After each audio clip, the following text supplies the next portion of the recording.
What's good, YouTube, man? It's your boy Norris with Souls of Thought. We got our boy in the building today, man. You go ahead and hit the classic. Classic. Classic What up, y'all? Man. It's classic with the classic codes. What's good, everybody? Good, man. We got my boy in the building, man. We finna hit y'all up today, man. We're gonna be talking about some content that's going a little viral right now, man. With conversations with Shannon. We're going to be talking about that. Look at that. See, pulling up already. Key in the building. 333 in the chat. Y'all already know we got some special things coming for y'all too. But we've been talking since early this morning. We got some things coming for y'all on this YouTube world, man. So y'all just lock in, stay tuned. We appreciate everybody for the support, man. But we're going to be talking today about misogyny, a little bit of pandering, probably a little simp action too. But we're going to talk about a little bit of everything, man, today. And I thought Classic would be the perfect person for this conversation. But like I do all my people that come on, I always throw everybody for a loop. I got an icebreaker that he ain't seen yet. So, but it actually inspired me from your panel, Classic. You did the Queen's panel. Mm-hmm. And one of the things that the Queen panel actually asked was, is there any white spaces out there talking about the same thing that we talk about? And there is. There are actually a lot of them. Yeah. But this video, I'm going to show you guys the difference of white people speaking compared to what we're going to be reviewing today. So we're going to start off with this little icebreaker here. Mute this real quick and we're going to get going. So rate is the lowest it's ever been. It's plummeting. It's plummeting. A lot of young people right now that are trying to get rich and get wealthy, and they're putting off marriage. They're putting off having children. Maybe they should rethink that. 1,000%. So if you go look at most wealthy people, strata-wise, they are married. And if you dig into the data, the most important decision you can make is who you marry. Correct. And if you marry well and you work really hard at it, it is a compound interest multiplier that you can't fathom. That's right. And let me tell you, the least important compound interest multiplier is your net worth. Who freaking cares? If you have a ride or die and y'all get through life and it's awesome, It's undeniable that you're healthier. everything in your life is better. And so that's And especially wealth. men. Yeah. So forget net worth. I want to Men know how live longer. healthy I am. Oh my 'Cause gosh. that's my wealth. Everything about you is better. But here's the problem. My grandparents got married right before World War II. After 73 years together, they became soulmates. Yeah. And now we try to reverse engineer it and pick the soulmate on the front end. And then after 4 years, I don't feel in love anymore, or I'm not feeling attracted to you. So foolish and stupid. But it's this easy. You and me, will we decide for the rest of our lives that I'll wake up and decide, how can I make your day? How can I make your life as good as possible? Will you commit to doing that with me? And if we do that together for the rest of our lives, we're going to create something extraordinary. So the birth rate. So as y'all see there, man, because we hear this all the time from Black women, that there's not white men out there talk. They are. They speak in the same language. It might not be as vulgar or aggressive, or might not come with a lot of innuendos and things of that nature, but they speak in the same way we speak. And he said something really interesting at the end, that it took his grandparents 74 years to become soulmates. Yeah. So we got the chat already popping. What's up, Crystal in here? Appreciate it. Hey. We got what she said got kicked from a live because so we're hey, that's how they do you on TikTok now. TikTok can get you. But what are your thoughts on that icebreaker right there? It just lets you, it goes to show why I kind of went away from, I can't even say I ever really leaned into like the black women content, but I quickly, like, even I mean, sometimes that's something you're reacting to and it is what it is, but I kind of personally stay away from calling it like black women stuff. Some stuff is more prone to black women, but if it's not specifically, I generally say American women or Western women, because it's not just it's listen, you could take a woman that's cultured from somewhere else, move her here for about 10 years, and you done lost the sauce. It's over with. She done became she once they get Americanized, G, it's over with. All that respect they was showing you and all that you ain't supposed to do all that no more. That's bondage and all type of shit get to going through their mind. Yeah, it's the propaganda is crazy, allegedly, for content creation purposes and entertainment. So do you feel like those two men were speaking for all women, or if you read between the lines, they were speaking about what they're experiencing in their culture? Yeah, they were speaking. I think they were speaking very much about their experience, and those white brothers sound like they date white women. You know what I'm saying? They do, and so it lets you know it don't stop. It don't start or stop with black folks. You know, we may be disproportionately impacted in some way from some of this stuff, but it's the American woman experience. You know what I mean? Like that's why, like, judge passport bros all you want, but they exist for a reason. You know what I'm saying? It's a reaction to something. You feel me? So we can't deny that. It's different levels of passport bros. You got passport bros that go to have a good time. You got passport bros that are intentionally looking for a wife. You know, they relocate for a while and get, you know, ingratiate themselves in the culture and really try to, you know, find something special. So it's different levels to it. But yeah, I digress. I just think I'm not surprised. And I knew these spaces existed. When they said it on my panel, I was like, yeah, like this is white dudes that's complaining about it started there. It started there. Who started the feminist movement? White women. White women. Yeah, this shit ain't. Come on, dog. Come on, dog. So do you think we will have a better outcome as black men if we just don't speak about race and just state women in general? No. It don't matter how you say it. You talking about some accountability? That shit over with, gang.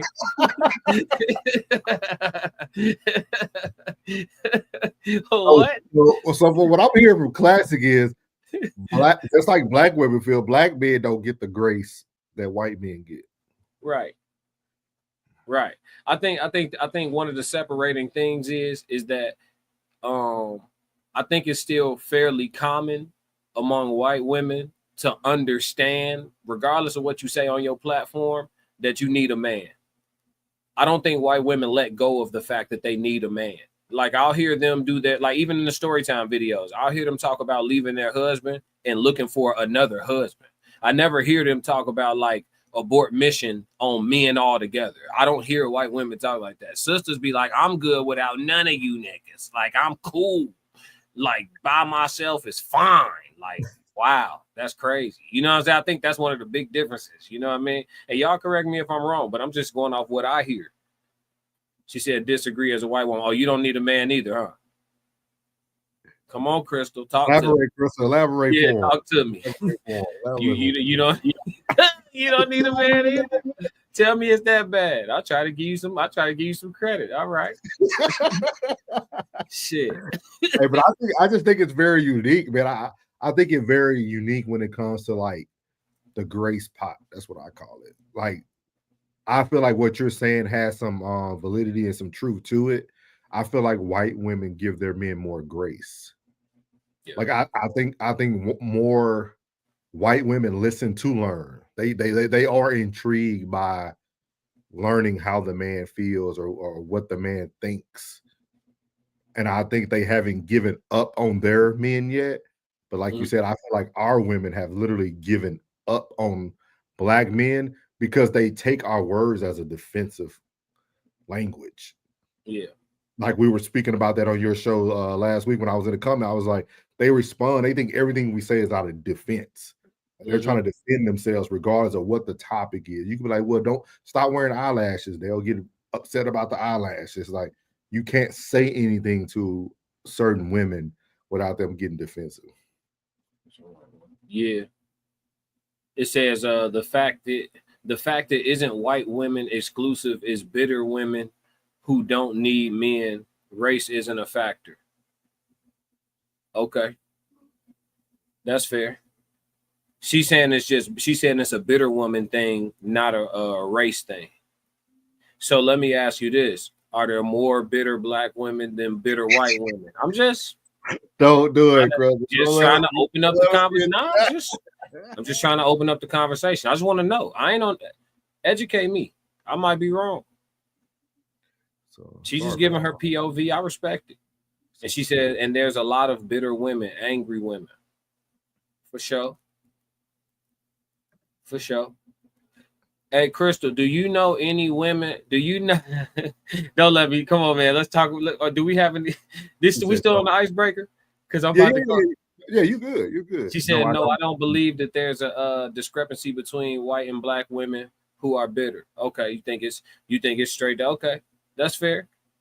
Well, I don't have any data to tell you that you're wrong, and I don't have any data to show I'm wrong either. I'm with you. I respect it. I appreciate the point of view for sure.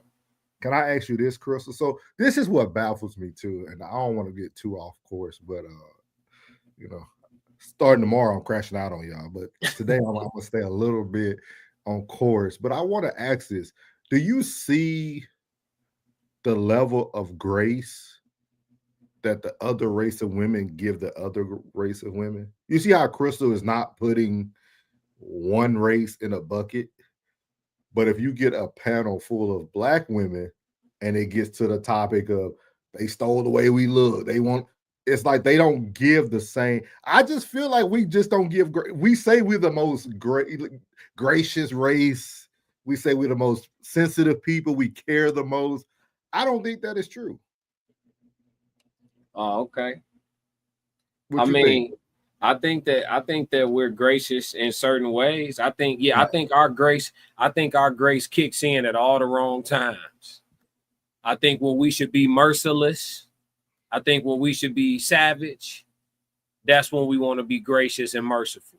You know what I mean? So I'm with you, but I think in the areas where we probably could extend some grace and some mercy, where it would make sense to do so, we're intolerant. Yeah. You know what I'm saying? So yeah, I think I'm in agreement with you. Yeah, she said, I know just from conversations with women in general. Then she answers what we just talked about. White women have the privilege to give grace. Their black women are afforded. White women are given. Oh, that black women aren't afforded. Okay. Why? I was going to say that. I was like, elaborate a little bit. Like I was trying to figure that one out. Afforded. Yeah, they unafforded by who? Right. White women are given the privilege to give grace that black women aren't afforded. Yeah, I need some elaboration. I want to learn on this. Yeah, me too. Because I haven't heard this perspective before. That's interesting. I don't even know how I feel yet, for real. Because given the privilege to give grace by whom, and grace, and then not afforded the privilege to give grace by whom? Like who's not accepting the black woman's grace? What grace are they extending that's being rejected? You see what I'm saying? We need we need that La Russell thing copied up, right? No, you see me trying to crack the code. I'm trying to figure it out. I just never heard this one. Yeah, I can't wait. Thank you, Crystal, for being here. For sure. 333 to Crystal, man. Hey, chat, show her some love. Yeah. That's what's up. Well, we'll wait for you to get that up. I know you might be doing some things, so but I thought that would be a good icebreaker before we get into some of the conversations. There you go. Okay. There you go. Yeah. She said, if you look at the statistics in the dynamic of black household versus the white household, the amount of white women who grew up with their fathers versus the amount of black women who grew up, I'm assuming there's going to be a little bit more coming up from that. Until okay, and then I respect what she's saying. It's a lot of sisters that grow up without their dads in comparison to the white women, and that impacts some things. Whose fault? See, that's the thing. We can't escape the accountability. Why aren't the households together? Key got something too, though. She said Yeah. maybe not grace, but maybe not grace. I'm assuming not accepted, but grace taken for granted. Mm. Hmm. I will again. What grace have again? I want to know when did This will be a good. I knew this would be a good one. See, hey, this is good. This is I do. I'm telling you. I'm Yeah. telling you. Y'all, we Yeah. gonna have a good one today. I'm telling you, we gonna have a Yeah. good conversation today. Appreciate Yeah. the man. Crystal said, without their fathers in the household, based off of the targeting of breaking up the black household, black men in prison, black fathers in prison. Okay, so she's saying No, but classic again, who went for it? Who went for it? No, we not gonna escape our own accountability. I know they like to call us names when we hold ourselves accountable, but as black people, I'm very highly disappointed in us. We be going for the bullshit, and then we'll get online and talk about how we the smartest and we invented everything, and we started blues and we started country, and we the masters of shucking and jiving. We play sports the best. We make music and entertain the best. We are the masters of shucking and jiving. Who started up these laws about business loans and licensing and how and what language and literature to use to get funded by banks, and who the leaders in that new school? Yeah. It ain't us. It's not us. We not responsible. You're talking about like red zone. Yeah, that's what I'm saying. So like we like to talk like we're so disproportionately no. If we so smart, why we ain't figured this shit out yet? Why do we go for it? Every time they give us some metaphorical Kool-Aid, we drink it. She said that's what I'm saying about in regards to the privilege. Black women and large aren't taught how to love black men because black fathers aren't present. Right, but that's our fault. Crystal, I agree with you. You saying stuff that's statistically factual. I'm not disagreeing with you one bit, but I'm putting the accountability where it belongs. It's on us. That's on us. When you say us, you mean it just black folks. No, she's saying she's talking about how these things are working against us, but it's because of us. You know what I'm saying? How many like we could talk about it because we black men, we got black families, we've been around this shit like souls. Like you don't have to get too personal, but just in your experience of knowing chances taken for granted, love taken for granted, initial innocence taken for granted. We'll get to it just a second, Key. Yeah, but like you got to think about it, bro. Like how common is it for these households to break up over trivial things? See, when we have these conversations, we always talk about the extreme. Oh, well, I didn't stay with my baby daddy because, he used to swing on me. Okay, we get that, right? Yeah, I didn't stay with my baby daddy because, he was addicted to gambling or something. You know what I'm saying? Something like that's like a valid reason to not want to rock with somebody long term. You understand what I'm saying? Yeah. But aside from that, the rest of this shit be like it be petty, bro. It really does. It really, yeah. We broke up because whatever. He didn't make enough time. But y'all got a child, right? Okay. Yeah. Well, who was paying? You get what I'm saying? Like it'd be stupid shit. So I'm not finna give people a pass on like breaking up their families over. I'm not happy. You know what I'm saying? When you got a child to think about in the middle of all this shit, or children to think about in the middle of this shit, or then how many situations is it where the chick had one kid out of wedlock? Okay, cool, and then she go repeat it 2 or 3 more times. Yeah. You know what I'm saying? It's like buying wood. It's like buying wood at the lumber store. They got 3x4, 5x6. But that's where it goes back to like what he said. Like me and you, we already cracked it. I think a lot of women don't want to accept it. But like that man said, he said his grandparents were married for 74 years. Yeah. The last few years of their marriage is when they became soulmates. Think about that. That means they tolerated. We don't like the words, but that means they tolerated a lot of things that most couples today will not stand strong in. And that's what it really comes down to. Like, it really comes down to both parties taking accountability, but both parties also being willing to be tolerant. Like, you got to have your hard nose and your hard yeses. But with that being said, it's gonna be something. Like I told Classic during one of his shows, you know, my mom taught me a lot. Like I had a black woman in my life, a great mother. I had a great father. They were married until my mom passed. But my mom cracked the code for me early. Like my mom told me in her own way how things work. And you either got to accept it or not accept it. Like, and I think that's a lot of things today. I think a lot of people, and I'm gonna say women, because I think men are willing to stick through a lot of relationships, to be honest with you. I think men go through a lot in silence. That's why y'all keep asking us what our safe space is and why we don't like to open up. And because black, you know, not black men, just men in general, we go through a lot, but we're willing to go through that because we feel like that's part of life. That's part of manhood. Like it's just part of manhood. I feel like now women aren't willing to accept what goes into, you know, sisterhood or womanhood or motherhood. I don't think people are willing to accept the things that go with that. But we got a lot in the chat. Let's see here. Key came back, said chances taken for granted, love taken for granted, initial innocence taken for granted. And then Crystal had a response for that too. She said, so why aren't black women giving grace and guiding them on how to love black men? He said just situational, but we are at a point responsible for our own healing from trauma. That's where the gap is. I agree.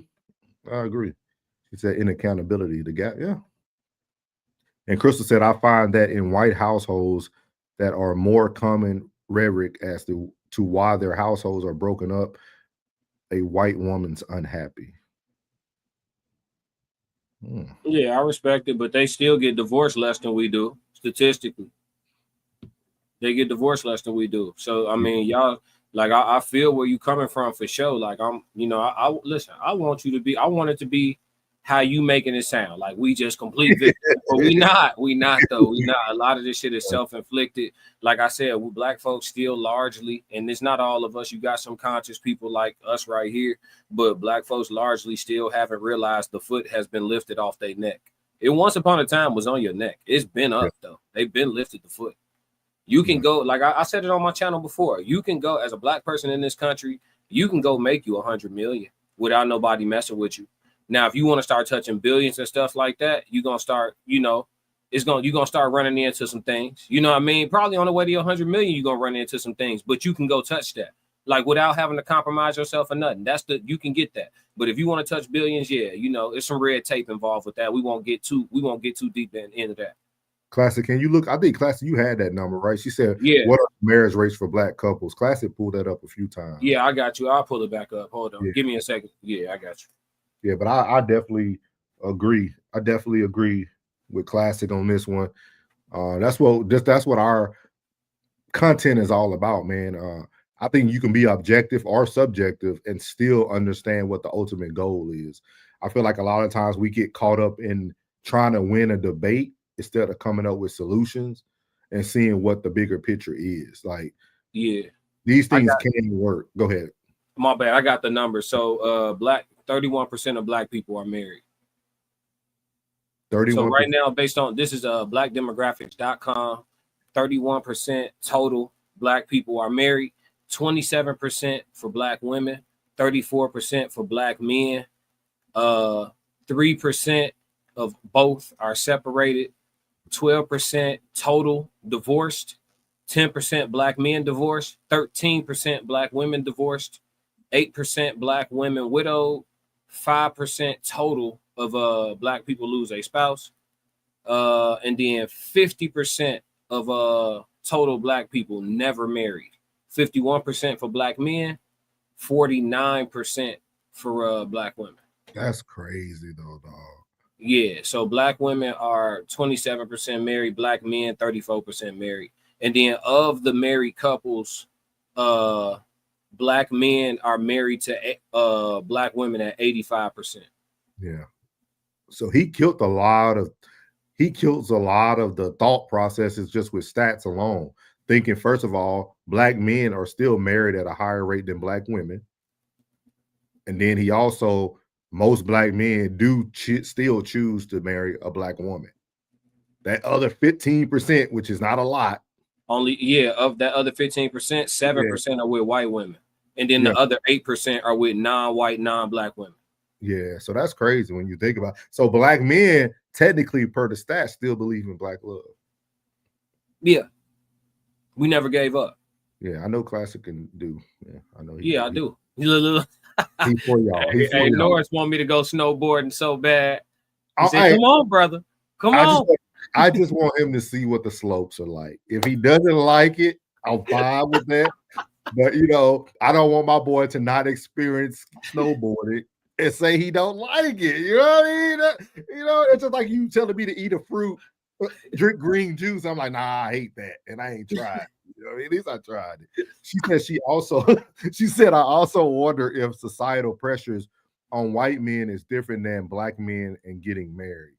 I'm gonna let you start with that, Classic, because my answer. I don't think it's societal pressure. I think it's cultural norms. I think they're able to hold on to a bit more tradition than we are. Like white folks not scared to vote Republican. White folks not scared to tell you, uphold traditional Christian beliefs out loud. Like, you know what I'm saying? Like I'm just being honest about my people because it's disappointing. So I'd rather be hard on my people and tell the truth, and hopefully somebody see it and be like, damn, I don't want to be a part of that, statistic no more, than to be up here trying to be fluffy and nice to my own folks. But like white folks hold to their traditions a bit more. You got to realize a lot of our traditions were completely stripped from. We don't even know our real history. A lot of us, you know what I'm saying? Like what our ancestors 5 generations ago, we don't even know what God they was praying to or nothing. Like all of that stuff been wiped away for us. So we are following essentially a tradition that we adopted. You feel me? Yeah. And a lot of people trying to like figure that out, and they don't even realize it. It's a lot of slave residue, a lot of all type of shit. This shit get deep, y'all.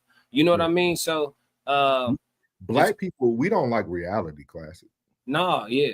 It's like it's something about reality. It's like reality almost blinds us. Like when if you even think about Hulk Hogan, right? Everybody talked about this man being racist because he didn't want his daughter dating a black man. What's wrong with that? None. That's the same thing y'all are saying when you saying black men should stick with black women. Yeah. Like, it's weird to me that just because we don't word something a certain way, we go all off the handle. Just like the white people who want their own city in Arkansas.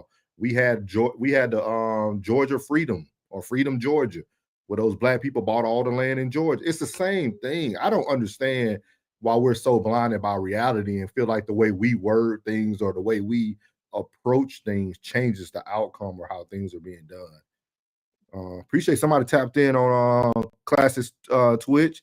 Said being out of the house may not be the issue, but not providing financial support to the house is the issue. If you work for a financial institution, you are making bank, but except to be working 80 to 100 hours a week. So are you saying the black father being out of the household due to that man needing to be a high earner is what you're saying? Seem like it. Yeah. Key said, man, it's a good icebreaker. Men in general are most married, I assume. Yeah. Yeah. Yeah.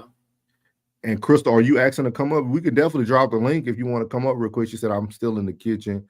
Would love to go up for a bit. If you want to come up, just let us know. Yeah, you can definitely come up before we get off this topic and move forward.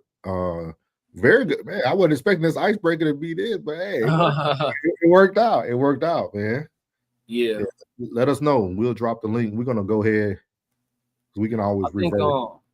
Yeah, these topics are always tough for me to talk about, man, because it be feeling like it's one of those things where it feel like, you got access to like the cheat sheet for the exam, and you trying to put all your classmates on. You know what I'm saying? You're not even trying to sell it. You trying to make copies of it so everybody could get a 90 or 88. You telling people just miss a couple. You know what I'm saying? It's like you got the cheat sheet and don't nobody want it, bro. No, I'm just going. I ain't studying nothing. I don't want the answers. I'm gonna just go in here and see how it go for me and just fail. You know what I'm saying?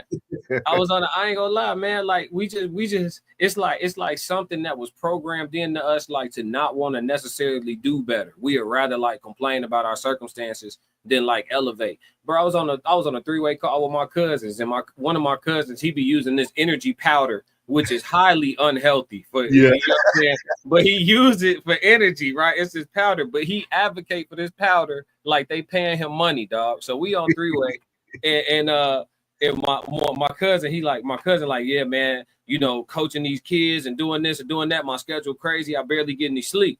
He like, oh, I got this energy powder you could use. And I'm like, listen, man, the powder he finna tell you it worked, but it's super unhealthy. You feel me? Like it's got some bull in it, right? That's what I tell him. He was like, do it work, cuz? He was like, yeah, it work. He was like, man, send me some of that. I said, oh, you see what I'm saying? Like, that's just a micro example. Like, we don't care, bro. Yeah. We don't care. What up, Chris? What's up, Crystal? What's up? Hi. Hey, what you got for us? What you got for us before we move on? What you Oh, got? we'll move on. I just figured I'd pop up for a little okay. bit. Okay. Contribute to the conversation. Okay. Well, we appreciate having you up. We're gonna key laughing at you. So we're gonna move on. So this next topic is actually kind of goes into what we just started talking about, but on the Lapeef Network, they had conversations with Controversial Shannon on their show. It was a couple clips that went viral that we're going to talk about, but also he actually gives his own personal opinion about how he felt about the panel, which we're going to discuss that too. But we want to just start off with one of the ones that went viral and kind of go from there. So let's see here.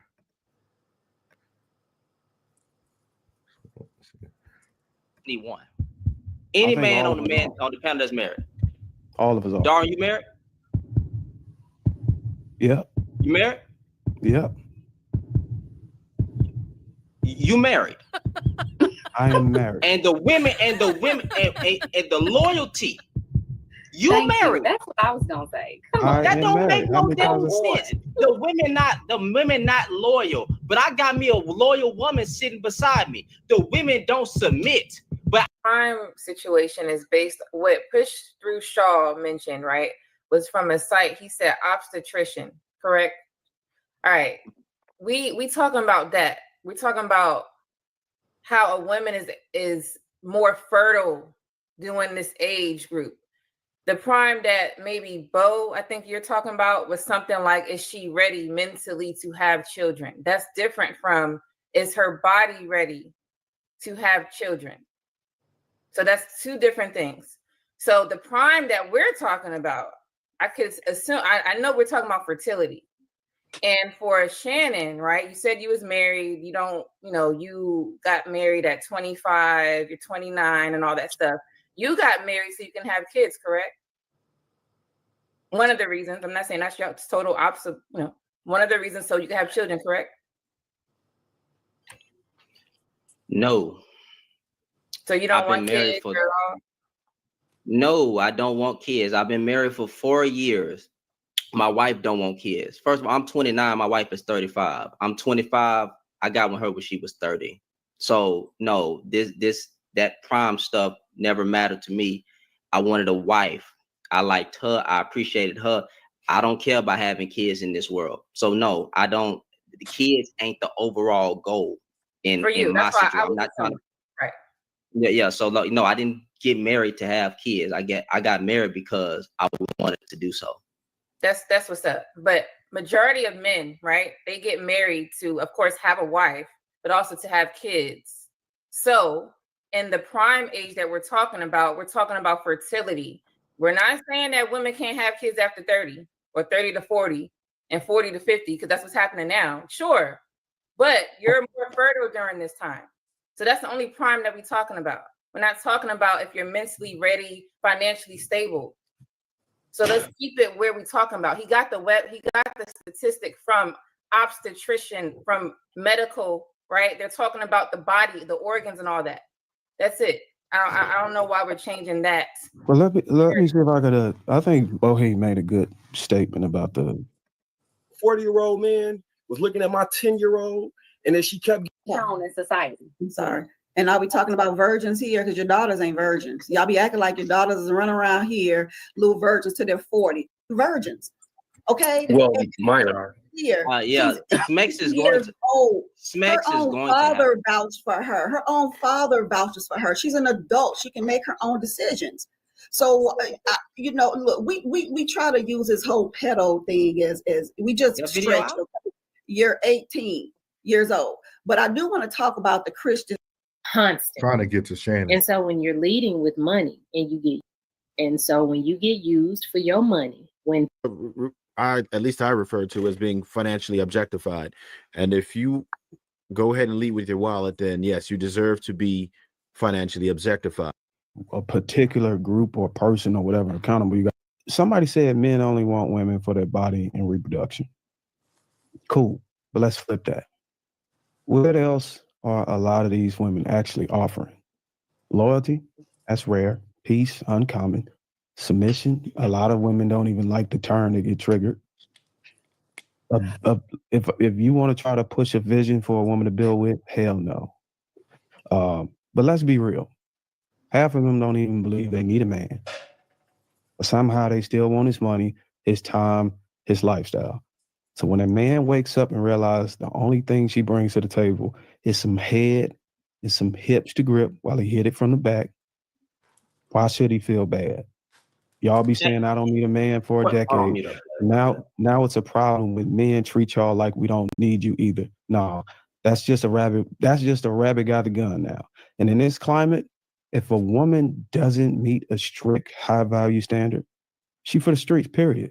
So if a man chooses to slut her out and keep it moving, no guilt needed, because she don't value herself like a wife, and her mama damn sure didn't raise her to be one. Question: is there any men on the panel that's married? Anyone? I just need one. Any man on the panel that's married?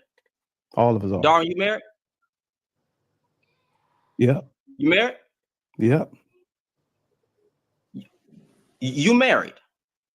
I am married. And the women and the loyalty. You married. That's what I was gonna say. Come on. That don't make no damn sense. The women not loyal, but I got me a loyal woman sitting beside me. The women don't submit, but I got the ability to put her in a motherfucking feminine place. The women don't do this, but I'm that man that can make a woman do that, because when I step, she understands that I'm a real one. That don't make no sense. Y'all, you got a good woman. So your woman loyal, you married, but the women not this, but you experiencing the stuff that you saying you ain't getting. So we can stop there for now. So as you see, Shannon was ready to jump on this because all the men on the panel are married. So my question, do you all feel that married men should be able to speak negative on women? Even though they might have someone great in their corner, should married men have a voice in this conversation? Yeah. Yeah. I mean, just because you're a married man doesn't mean you can't see what's going on around you in the world. Like, that's what being objective is. You know what I mean? You can recognize, hey, my situation is becoming more and more rare in the world. You know what I mean? And you can acknowledge the fact that, you know, finding a good, strong, solid wife is like becoming more of a diamond in the rough day by day due to a lot of different factors. You know what I mean? So I think you could be married and acknowledge that. I don't see, I mean, objectivity is objectivity. Yeah. Yeah. What do you think, Crystal? I agree to a degree, because as a woman, I can also understand and speak on behalf of men and understanding how men struggle, right? And have issues with the way that women behave, right? Or the rarity it is to find women that are like-minded, right? Even me developing friendships with other women is difficult at times because of the way that they carry themselves and the way, I guess, their mindsets and their values. So I can understand where a man would be frustrated. But I do feel that it can be, what's the word? Unproductive to the conversation, right? Whereas as a married man who is able to obtain these things and have a woman of value, and how did he, instead of contributing to the conversation in a negative light about women aren't this, women aren't that, you can't find women, why are they not going, this is what I did to find my wife, this is what I did to, you know, get my woman, why are they not contributing to the conversation in a positive light? right?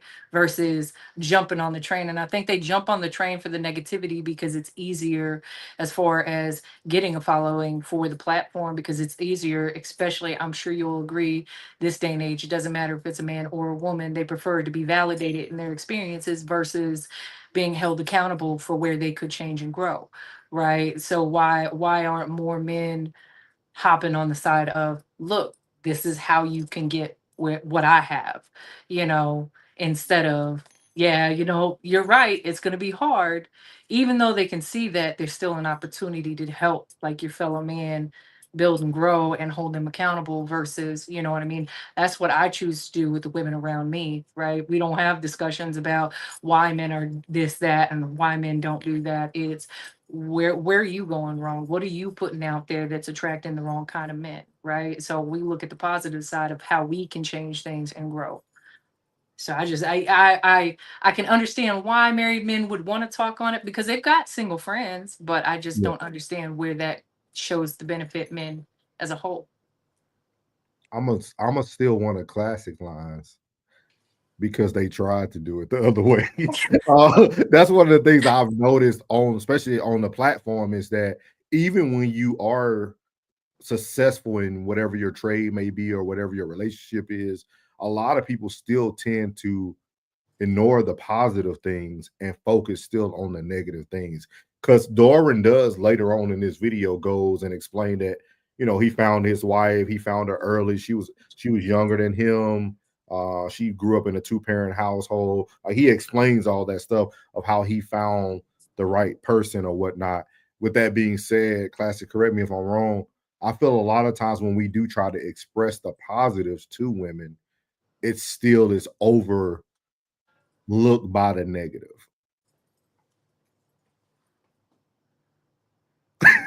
I can't I can't really correct you. Yeah, I mean, it seems like it. You know what I mean? But that's a lot of people are like that. That might be a human nature thing. Because even with men too, like content creators, you Mhm. may, get 10, positive content. I mean, comments under a post, and then one person say something crazy, and you'll devote, 30 minutes to a back and forth. You know what I'm saying? So Yeah. that might be some human nature more so than like a women thing for sure. But yeah, I just think they have like strong allergies. They're allergic to accountability, man. It's just one of them things. It's just, they just don't take it well. You feel me? How And did that's in America, period. White, black, all of. how did y'all feel about the part when he stated that his wife is older than him and she doesn't want to have children? Would that be a no-go for you guys when it comes, like, if you were looking for to be married or find a partner?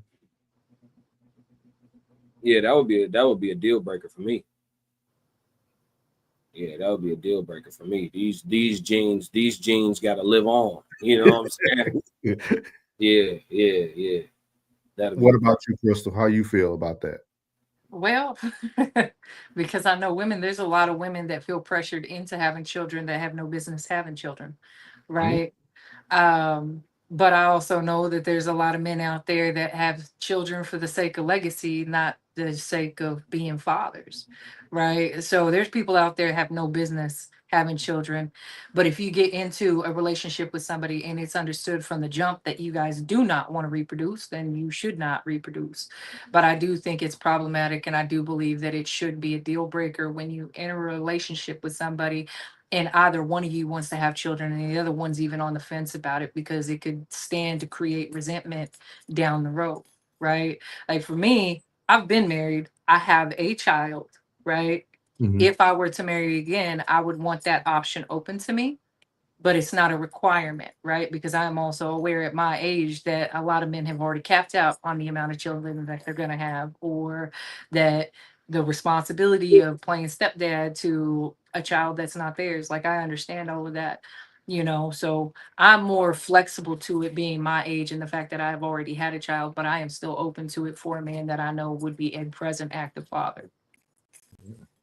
So I don't know. I think it just kind of depends more on the couple, right? It shouldn't be an all-encompassing thing. It's per relationship, but I do think it should be something to definitely look at as far as pursuing longevity in a relationship if there's an imbalance, right? Because of course, Mm. even from a biblical sense, you need to be evenly yoked, and that should be in all things. Okay. I'm gonna play a little bit more because I really want to hear Classic and Chris. I want to hear y'all opinion about some of the things that Shannon's about to say and see if y'all agree or disagree. So. But But isn't that what you do to the men, though, Shannon? There are plenty of There are plenty. Pause, 1 second. There are plenty of good women out here that are ready and ripe for the picking. And all you gotta do is say, I got you. You do what you're supposed to do as a man, the woman go do what she's supposed to do as a woman. It works. My whole family is married to black women. I don't know what an interracial relationship look like. All I know is black women. That's all I care about. And I know that black women are the most loving, the most submissive, the most all that you name. As long as I do what I'm supposed to do and walk in my purpose and my leadership, I'm going to get that. Now, how can a married man up here, hold on, lady, wait, pause 1 second. How can a married man who is experiencing the love and the things that he's saying that they not getting, get up here and say that this is what men are not getting when he getting it? I'm getting it. There are men in my family getting it. To men, though, my friends are getting it. That don't make no goddamn sense. Shannon, you want me to That don't make no respond, damn or you want to sense. keep it? You make video after video. I can't. I mean, how you gonna respond when he? How you gonna respond when Dr. Lady O responded? How you the only loving husband? She gonna cake. You know I'm gonna cut you off. I'm a loving husband. How you the only I'm a loving husband? All other black men are bad men. You do the same. I didn't say I was. I never said I was the only loving husband. He didn't say that. I didn't say that not one time in my statement. Darwin is a loving husband. Always dragging black men, Shannon. Darwin, I'm always dragging trash. I will you damn right. I will drag the trash black man. I will drag the goddamn murder. I will drag it. Lady, I will drag any nigga who open up his mouth about the woman who gave birth to me. I will drag any goddamn man who get up on here and disrespect my group of women. Point blank, period. Because that's what a man's supposed to do. I'm supposed to have more smoke for men. That's what a man does. What is y'all talking about? When we gonna start acting like men again? When we gonna start acting like men again? Y'all, you got these dudes who spend more time addressing women than addressing a goddamn man who call themselves leaders and shit. You got it. So what do you guys think about his continue? I seen what you put in the chat, Classic. So let me know what you think. Yeah, I said shit. Yeah, listen, numbers don't lie, man. 27% of black women are married. To my knowledge, that's still the least out of all the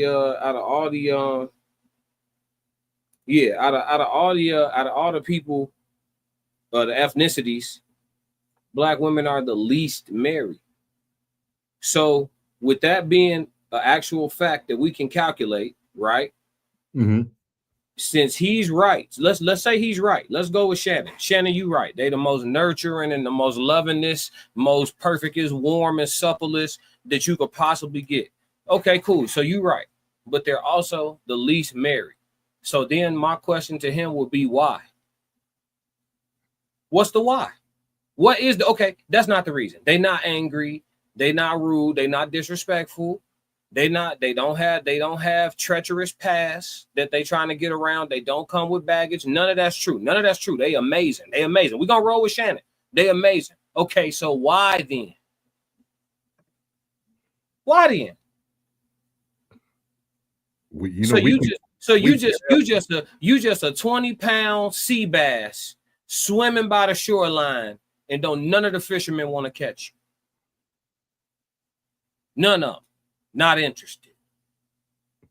No, just why? Just why? I'm not even saying how I feel. I want to know a rational reason. What's the why? Why? No, it's not just us. It's not just us. It's not just us. Nobody married. See, with us, our rate is a little higher because when we decide to step outside, we can go outside and have success. No, dudes from other races like, no, not for me. Yeah. Not for me. Did you grow up in the suburbs? Did you go to private school? Them the type of sisters white men date. Grew up in the suburbs, went to private school. White men don't date Lakeisha. They don't. When they go black, they go suburban black. You know what I'm saying? Samantha. It's just what it is. That's what it is. So bro, if we just having a real conversation, if he's not full of shit, then I want to know why they the least married women in the country. Key, what you got for us, Key? Anybody else in the chat that want to female wise? Yeah, go ahead, Crystal. If you got anything for we here to we are actually here to learn and listen. So yeah, absolutely. I don't. So I listen to a lot of podcasts and content where it's all Black female panels, and the reason being is because I like to understand their perspective, because I can't say I advocate for women if I neglect a group, right? Because their struggles, their issues are uniquely them, right, in some aspects. And so if I can't understand their perspective, then I can't say I advocate for women, right? That being said, I can't really tell you, but I do believe that may be in part, not necessarily that they are undesirable, but maybe part of it is they don't want to pick. Does that make sense? Right? No, elaborate. It makes sense to me, but I don't know if you mean it the way it's making sense to me though. Go ahead. I think that in a lot of cases that there are a lot of women of color that may choose not to marry, right? Versus it being that they're undesirable to be married, but that they choose not to be married, right? Versus, you know what I mean? Like if you look at the statistics and you look at the numbers and you look at the complaints that Black men or other men have, right? The general, stereotypes that are placed on Black women, that it's, oh, they're undesirable. I don't think that's necessarily the case. I think it's that they don't want to be chosen, right? Then kind of going back to what I said earlier in the chat where I talked about that they have a disadvantage, right? Where statistically speaking, they don't grow up with fathers in the household. So who's to teach them how to love a Black man, or any man for that matter, if there is not a father in the household, right? I know how to move about a man because I did grow up. I was privileged enough to have a father in the household, right? So that's where I learned how to submit to a man, right? To follow a man's lead and to learn how to love and respect a man was by having the relationship I had with my father, which most Black women, or there's a large number of Black women that don't have that same opportunity, right? And instead of being held with grace, where they are taught by somebody, whether it be a brother, an uncle, or some other male figure in their life, how to do that, right? Given the safe space to learn how to do that, they figure, well, it's their problem. I'm just not going to pick, because if I pick, then I'll do wrong. You know what I mean? I think that may be an underlying thing for that. But once again, I can't speak because I'm not a woman of color. No, you so nice. You know what? You are so kind. You know what I mean? Yeah. I love the perspective. You know what I mean? Because it's such a delicate touch to the conversation right before I have to tell the truth. You know what I mean? Because I'm with you. It sounds good for such a small percentage of them. You know what I mean? No. The truth is, a lot of what you said is so true. And it's why, generally speaking, the experience that a man gets with a long-term relationship with your American Black woman, it's a deplorable experience on average. Are there special ones? I say it all the time on my channel every day. Good women, be louder. Don't I say it all the time? Good women, be louder. We know y'all out there. We know it's not a whole bunch of y'all. We know y'all be in the house. We know. Be louder, because the thoughts, the 304s, the Jezebels, they screaming everywhere. They from the mountaintops, they on the panels, they got their own channels, they got boutiques, they screaming. You know what I'm saying? They on TikTok, they everywhere. And I just tell the good women, because the truth is, like, those diamond in the roughs, men are exhausted. They're no longer mining to get to the diamonds anymore. They didn't left the mines. They done left the mines altogether. The diamonds are buried too deep now. You know what I'm saying? They all the chipping and what it, like the way what you articulated so elegantly it shows up horribly. It's a horror film for a man. The results of what you're talking about, the lack of the male presence in the household, how that shows up on the first love boyfriend, how that reveals itself to him, it's traumatizing. What up, Sasquatch? Sasquatch in the building, chat 333 early. You know what I'm saying? And so I understand the why behind it, and I don't disagree with the why. But if we don't address the what as our reality, we'll never resolve anything. It's like every time it's time to talk about the harsh reality of the fallout, you know what I'm saying? We don't want to finish the conversation at that point. Because you know what I'm saying? It involves some, you know what, you're right. Because I didn't have my dad in the crib, I've been giving out a shitty experience to the men that I deal with. I'm avoidant, I'm this, I'm that, because we get the why. But if we're not, we never get to address the what because of the accountability issues I talked about. So I don't disagree with you. I just think when it's time to go to the next step of that conversation, that's always the demark. What you think, Norris? I like your mind analogy, but I would tell people winter is coming. So you should, but no, I agree. I feel that especially coming from a mental health space, that I have a lot of experience in. Even the Black women who I have experienced that had fathers don't have a positive experience.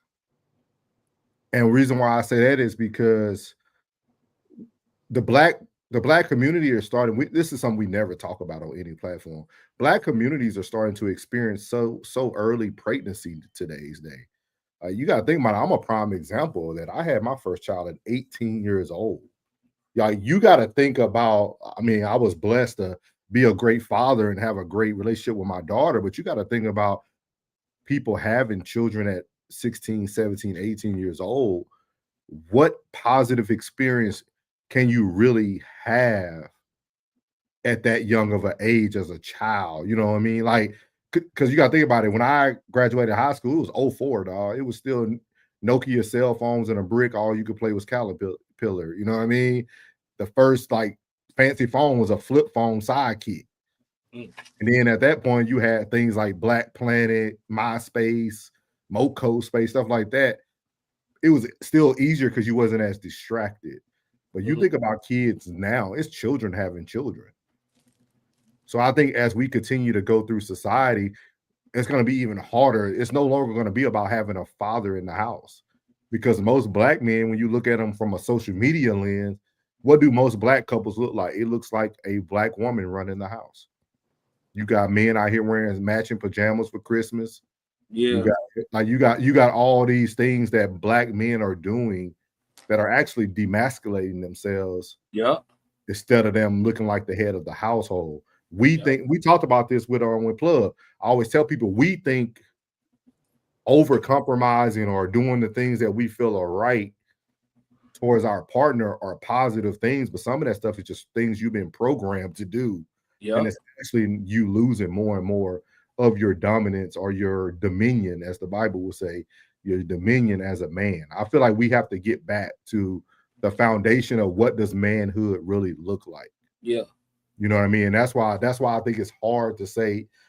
The statistics can be right, but the statistics also don't look at the outliers of life. You know what I mean? Like, yeah, there's people who had both mother and father, but these are kids raising kids. Yeah. You know what I mean? So it's like I don't know. It's hard, man. It's hard. And then with everything else,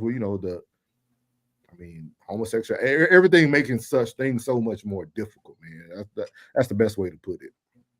Yeah, you said many women are financially independent, and one of the tradition for a marriage was to combine assets. If you look at women like Oprah, Halle Berry, Vivica Fox, and Rihanna, these are influential women who are not married. Rihanna is a billionaire baby mama. I mean, all of that stuff is good when you live in a first world country. Yeah. You know, there's a lot of people spoiled and able to live in delusion and illusion because we're in a first world country. You know, there's a lot of conveniences that offer the appearance of safety around here that got women thinking they don't fundamentally at a baseline need a man's protection. There's a reason why it was you supposed to get handed off from your dad to your husband, covering to covering. You never not supposed to be under the umbrella. All this DTD running to the store at 6 o'clock when it's about to be dark. Like, yeah, okay, let the grid go down. You'll see if you don't need no husband or no grown ass sons or somebody around. Let the grid go down. All alleged for content creation purposes. I'm just saying, fundamentally, I tell women all the time, and it sounds scary to say out loud, but it's true. You are as safe as the nearest man to you is sane.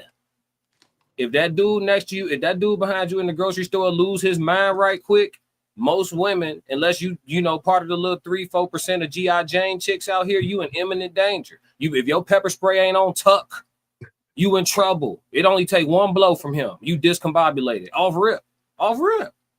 So yeah, you need a man's covering. I ain't trying to hear none of that. They can say what you want. Outside finna start. They giving you all the signs. They said you see they prepping the public. It's finna be some type of catastrophe that go on. And when it happens, all these I could do bad all by myself joints gonna be the most vulnerable. And God bless. I'm gonna pray for them.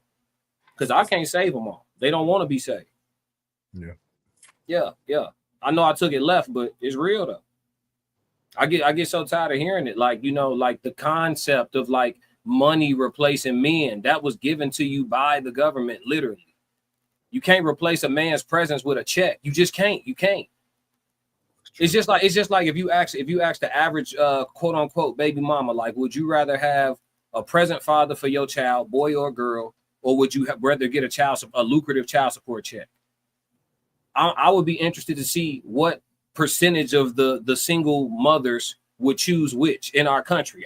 If they can answer it anonymously, I would love to see that data, just to see where the mindset of the average mother of these babies is. You know what I'm saying? How many of them would choose the lucrative child support check over the presence of the man? Oh, I can go find these kids another daddy. Send that bread. You know what I'm saying? Like what? I wonder. I don't have the data, but that would be a great thing to get a census on.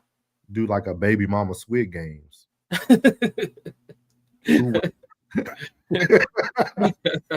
What would you think that would look like, Chris? You think more women would take the money in today's time, or you think they would take the presence of a man? Unfortunately, I know that they would take the money. And that's the problem with it, right? Where because of whatever issues, the anger, the resentment, the whatever, right, in regards to the father of their child, right? I also think that's why so many women end up having children by other, like different men, because you can only get like 5% out of so much of a paycheck, right? Before that man don't got any more money, right? So I think that's unfortunately a lot of the reason why they spread the but for me, I wish, and that's one thing that I like to talk about to try to change the mindset and the mentality, right? Because it isn't, men aren't paychecks, right? Men are much more important to being present, being fathers. From my personal experience in itself, right? I never had my ex-husband on child support. I didn't need the money. I didn't want the money, right? It didn't make any sense. I had primary custody of her daughter, and the only thing that was required of him, maintain your sobriety and be here for her because she needs a father. She doesn't need a paycheck, right? And so there was a lot of things that I did where I came out of pocket personally to make sure he was good so he could just keep showing up for her, right? Because I understood the presence of a father. Now, I grew up with my dad, but my dad also spent time in prison. And so I watched my mom for a lot of time raising 4 kids by herself with limited resources, right? Because my father made mistakes and he did what he had to do, and my mom had to cover that. She stuck by his side the whole time, right? Until he passed away. But my father was much more important as a father figure than he was a paycheck, right? Because I understood that how much that mattered and how important that was. It was easier for me in dealing with, and like I said, with my marriage, it ended, and the way that it ended had a lot to do with, I don't want my child to have two unhappy parents, right? Because I grew up in a household like that. And I understand that all that matters is that she has two present parents that are both on, even if it's on their own path, happy. And we co parented well, we did very well. right? And so that being said, and especially with the situation as is now, right? I would kill to have him around, for him to be a present father figure, because that's all I wanted, right? And making it very apparent, and trying to speak into women and get them to understand how much more important a man's presence is than his pocketbook. And I tell men all the time, because there's a lot of men that fall into that mindset where that's all they do is they work, and then they shortchange experiences and go into the kids, basketball game or baseball game, or because they got to work, they worry about the bag because that's all their value is. There's so many men that are brainwashed and believing that that's all they bring to the table is a paycheck. Right, I gotta provide. I gotta provide. But men don't understand oftentimes in other ways that they are able to provide. Provision is not just financial. Provision is emotional safety, right? Provision is guidance. It's being able to educate, right? Way men can step up and provide in ways that, hey, maybe you found an independent baddie who makes her own money. You can still provide in her life in different ways, right?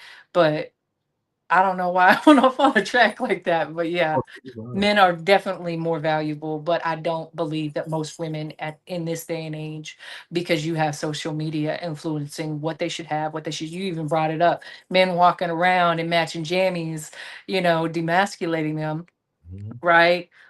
Because she's taken charge, but she's taken charge to present a certain facet, which also goes into a whole nother conversation about men's family being their status, right? A reflection of their status.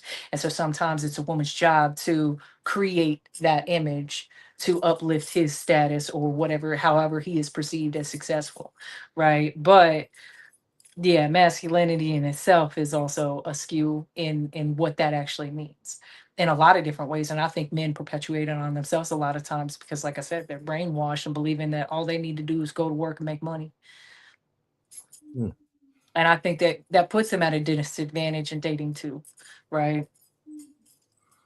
And Yep. you said a lot there too. And before we move on, it kind of went back to, I know what Key said too. She kind of, it's very unique to me that someone of a different race can experience the same form of trauma as one group of race, but take it in a whole nother direction.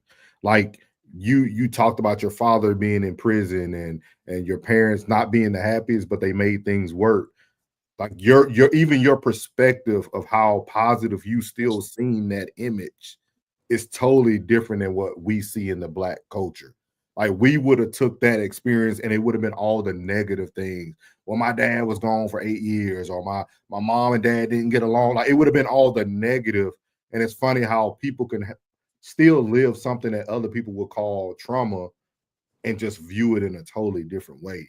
And I feel like we just have to become more and more. We use the word resilient, but I feel like we don't focus on resiliency a lot in the Black culture. Like things are going to happen. You just got to be able to push forward and see the positive. He said, ask women Nick Cannon deal with. They are happy with the checks. That's kind of, Yeah, to polish what you said, like we're trained victims, man. yeah. Yeah. Yeah. It's always happening to us, not for us. We don't want to grow through what we go through, you know. Yeah. Yeah. So, but yet we're so superior because we got LeBron James. All right. So this next one gonna be Lapeef again, man. We got conversational Shannon again. Went ahead and moved ahead. But this topic is, should women contribute to men's conversations? So here we go. Feelings, ego, or hypergamy. And what are Mine, you basing that on? Personal stories or actual stats? Because saying men lost good women without context makes it sound like men are just out here fumbling blessings, when in reality, a lot of these women never solid to begin with. So what do you mean? All right, and where are you getting it from? So here's the problem. When I try to dissect this and I start saying, why are women leaving in a divorce? Y'all gonna say, or what usually happens, not y'all. What's usually gonna happen is you're gonna say that it's a term y'all use where you group it all together, irreconcilable differences. But when you actually go into what the reasons are, infidelity, finances, things like that, you failed her. You failed that woman. But wait a minute, irreconcilable difference. That's just a branch. Infidelity is not top of the divorces, though. Infidelity is not number one in divorce, though. But again, because you monologue, now you're going on and on about stuff that's not true. Contextualizing it. I'm contextualizing it. And the majority of women have. I'm starting with the divorce rate first. You said something earlier. I'm starting with the divorce rate first. Something about when, lady. I'm starting with the divorce rate first. I'm gonna bring it back down to you. I will bring it back down to younger ages. Though, Shannon. I'm starting with the divorce rate. I'm attacking it from all different angles. If you give me a second, because I'm a stat person. Bring it up. Bring up why. What are the top 5 reasons? What are the top reasons? On the list. I can't, Darwin. I can't answer you, bro. See, that's the problem. When a man is trying to check a man and have a conversation with a man, it's one woman who tries to jump in and be Captain Save a nigga. Let a man handle business. No. Stop it real quick. I know you ain't planning on stopping right here. No, stop it. No, I was. No. He was just no. I was waiting. Go ahead. Talking about how cooperative they are, how you got a perfect example at home, and how we shouldn't say nothing bad. And then you trying to hold a civilized conversation and you can't finish a sentence. You can't finish a sentence. You can't finish us, brother. When you know how you got to keep starting over. No, I'm trying to contextualize it. Can't get a word in. And this woman got gray hair like Storm. She's set in her ways. She's been like this for 5 decades on the low side. Come on, man. Nah, man, we not gonna let that slide. Pause that right there. No, sir. He just got done defending the whole sisterhood. There ain't none but sisters up there. They won't let you talk, boy. And all of them got it, and all of them then dated some men and gave them that experience that you getting right there. Right there. They tried to have a conversation in the house and they couldn't finish 1 sentence, 2 sentences. And they spent the whole conversation trying to start over on their point, hitting reset on their point while she getting all her shit off. And they got way more stamina for that shit than we do. We'll be done talking. All right, I'm through talking. They gonna finish. Yeah. No, don't do that. Don't do that. Yeah, conversational, Shannon. Come to the carpet, bro. Come to the carpet, bro. You just defended them. Yep. They couldn't even. You gave them all them flowers. All they had to do was sit there and be gentle, and they would have been exemplary for the rest of the episode. If with all that sauce you just gave the sisters, all they had to do was be damn near halfway quiet the rest of the episode, and they would have looked like model citizens based on the way you just described them. But no, that's not the experience. That's not what happened. What they say on SpongeBob, 1 minute later, and you back and forth, playing tug of war in the conversation. You heave ho. Come on, nah, bro. Go ahead, Norris. You got it, bro. I'm trying not to crash out. No, that's crazy. No. I was wondering when you gonna catch it, because I was like, this is a very good topic because he just gave all the flowers.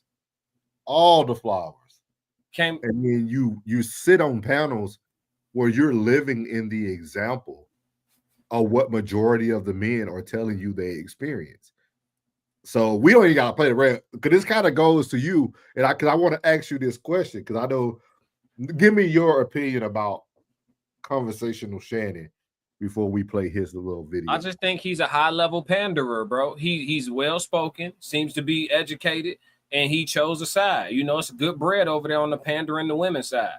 You know, we gonna point out everything positive, halfway disregard everything negative, and we're gonna shift the energy back to men at all times. Listen, I don't care what you do as a leader. You could be as alpha as you want. Go get you some money, get you some muscles, talk with a deep voice, say what you mean what you say, only say it once. If a woman chooses not to cooperate, that's it. End of discussion.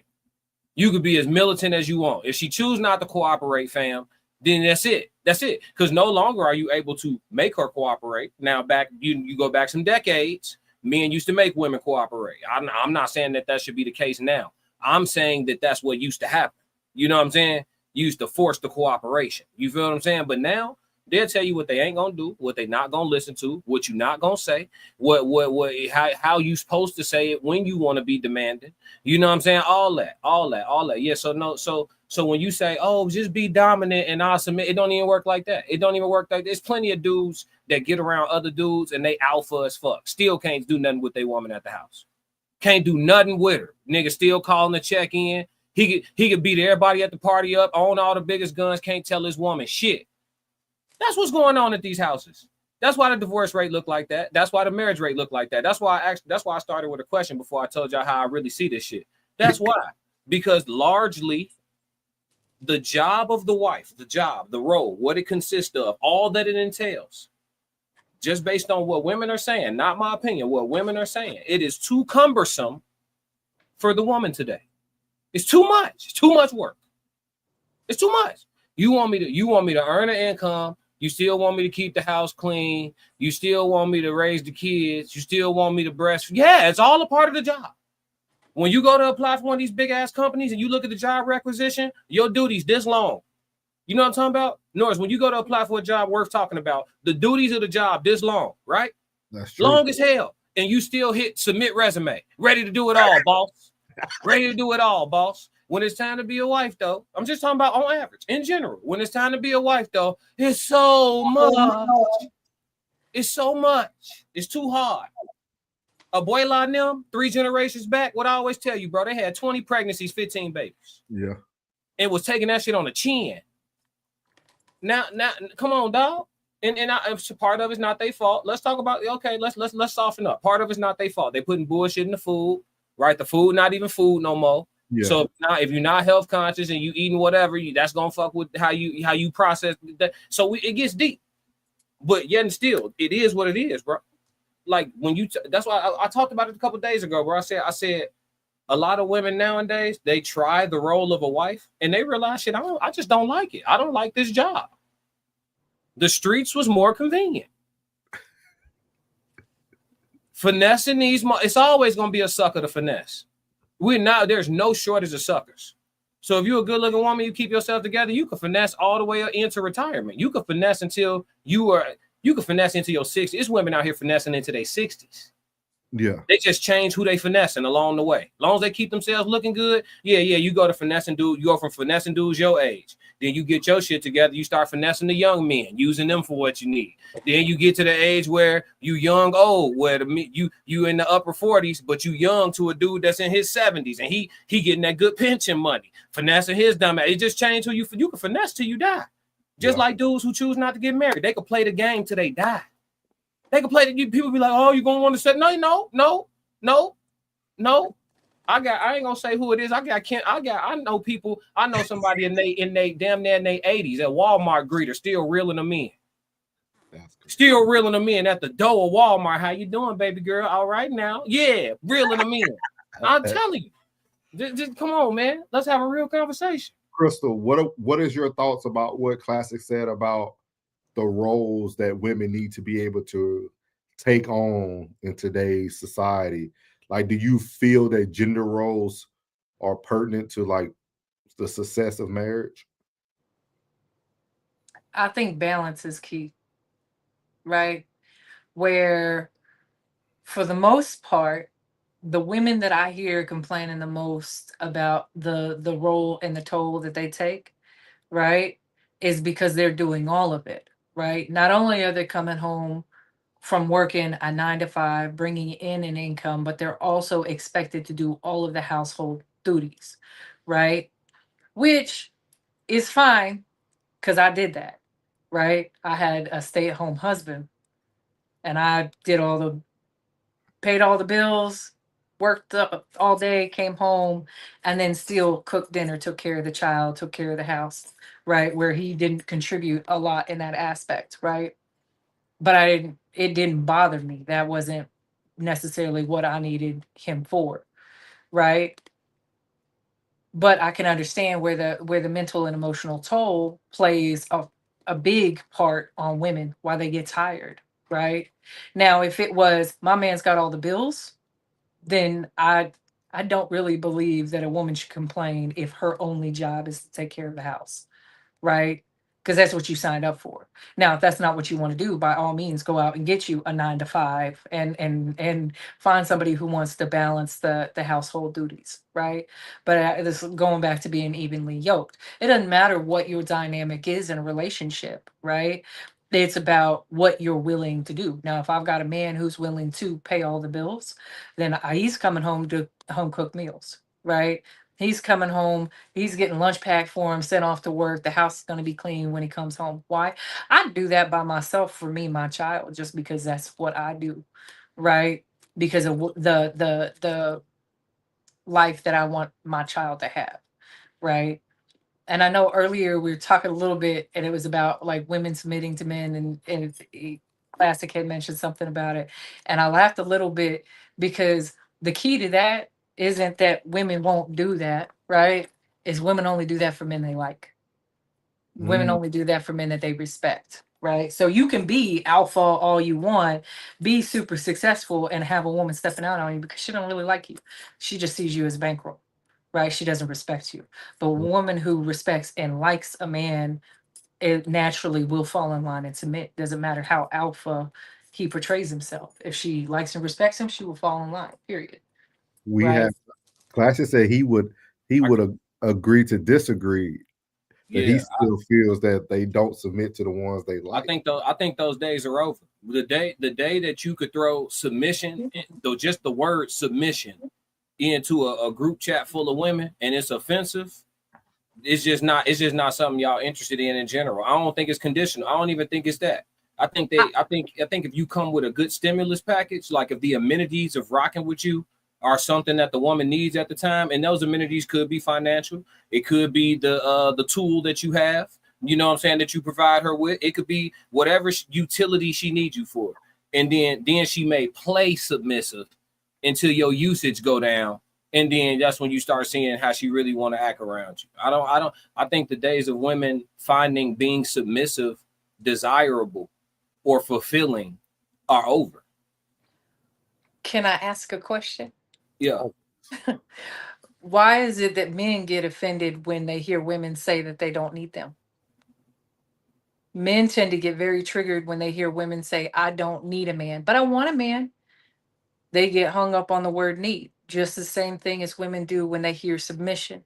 Because submission to a woman a lot of times does sound like a threat, right?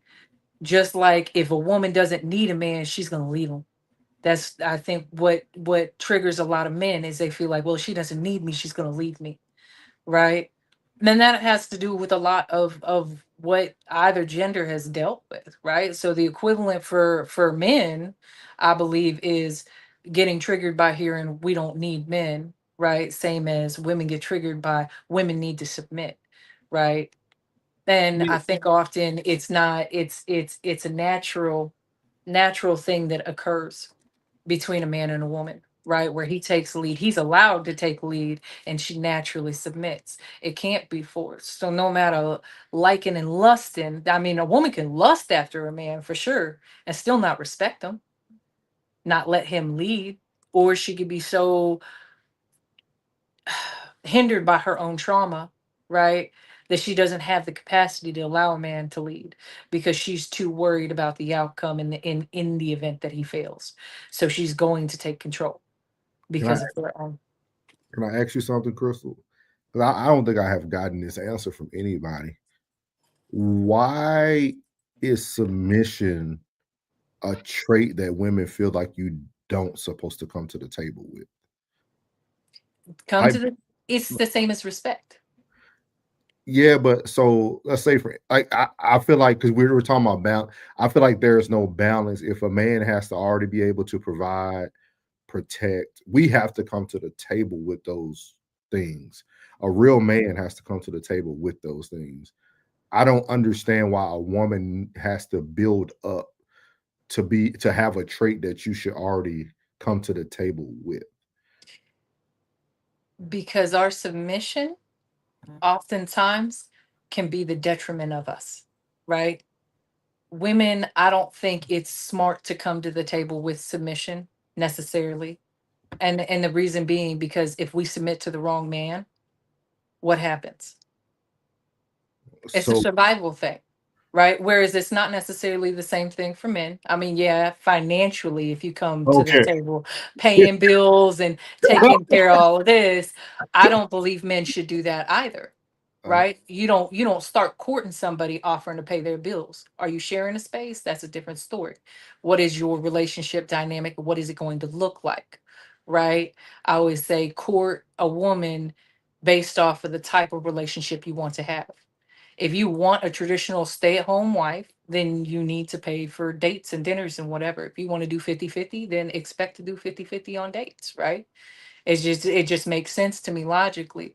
But the difference between what a man should bring to the table, right? And essentially what a woman brings to the table. And this does come from a place of I've been there, done that, right? We just naturally submit. And we constantly get told choose better. That if we came and every Joe Schmo that came barking up our tree before we know them, because you know men finesse, just like women are capable of finessing, right? Um, if we submit and we allow a man to take control, there's a big difference in our outcome, right? It could be domestic violence, right? We end up with a man who is an abuser. No woman goes on dating apps going, "Ooh, are you going to beat the hell out of me?" Because I'm looking for that. Women don't typically do that. And narcissistic people, abusers who physically abuse women, definitely do not show that face jumping out the gate. I've been in that situation before, right? They play a whole different game. And so if we choose to submit to the wrong man, whereas he has already systematically stripped us from our families, stripped us from our financial independence, what have you, now he's beating the hell out of us and now it's harder to get out. Right. So there is a level of survival behind why women won't necessarily submit out the gate. Right. But during the first part of the relationship, she should at least be able to show some kind of ability to submit. And if she's not, there's some kind of unhealing, there's some kind of wall she's got hung up or whatever the case may be. I am the atypical strong independent female type that don't need no man, but I do know that I have the capacity to submit to a man. I actually, during the course of my marriage, tried to make it a point that my husband, who did not work, was a stay-at-home man, was not providing financially or in a physical sense. He wasn't necessarily a provider or protector. I tried to create opportunities for him to take the lead. He just wasn't the type to, right? And some women get stuck with men that are looking for mothers, right? And so I end up providing and protecting, right? Because I have that nurturing aspect to myself. But yeah, I think it's a difficult conversation because it's a different perspective, right? I do believe that there are a lot of good men that deserve women to submit to them, but I also believe that those type of men will have that naturally happen for them with the right quality woman. I'm gonna let Classic go. I have some questions, but I'm gonna let Classic go. Yeah. Hey, listen, the juice ain't worth the squeeze. I believe everything about what you said. The juice just is no longer worth the squeeze. I'm from a male POV. It ain't even worth it. It's not worth it. It's not worth it. Is it trying to okay? So what's not conditional? What is real? What's really real? What isn't? What just comes on the base model? And then on top of that, there's too much dating. There's too much dating going on. People are I'm spoiled by my examples. It's reasons why I just can't accept it, right? As the reality that I'm gonna walk into. I'm spoiled by my examples. Not just the example of my mother and father, all of my examples, my grandmothers, my godmother, my aunties that was married, all these women had great professional careers and took care of the crib and had more kids than a little bit. 4, 5, 6 kids, like a piece, you know what I'm saying? And did it. My mom worked, always worked, still work right now. My dad worked, always work, still work right now. They put it together, you know what I'm saying? Like they, my dad, he had us when he was the one that had us. My mom, and they still together right now, and they always had 2 incomes. And my dad still ain't wash no dishes. He still ain't do his own laundry. You know what I'm saying? Like he still ain't cleaned no toilets in the house. He still ain't done none of that. To this day, he's not doing none of that. And she's still going to work and she still clean the whole inside of the crib. Now at the same time, my mom ain't never had to climb up on the roof and clean no gutters. They got a tall ass crib. You know what I'm saying? At the same time, my mom ain't, you know what I'm saying? She ain't never had to cut no trees down. You feel what I'm saying? She ain't never had to go. You get what I'm saying? So like gender roles work. You know what I mean? Being in a situation where things move kind of tradition, like this whole concept of like, all right, you would get the submissive version of me if I don't have to bring in no income. I don't buy it. I don't buy it. My mama ain't never called my dad outside his name unless it was playful. My mom ain't never, you know what I'm saying? Never. Like, it's never been, she's so respectful. Like, it did not just her though. I'm telling, this all I seen. My grandparents on both sides, my aunties, my godparents, like these women worked, they brought in income and they still took care of everything. And they had more kids than y'all be having. So I just think we dealing with a weaker version of woman and a weaker version of man altogether. Men no longer can uphold what manhood encompasses. It's a small percentage of us that's still men. You know what I'm saying? Then you got the dudes taking family pictures in the onesies. You see what I'm saying?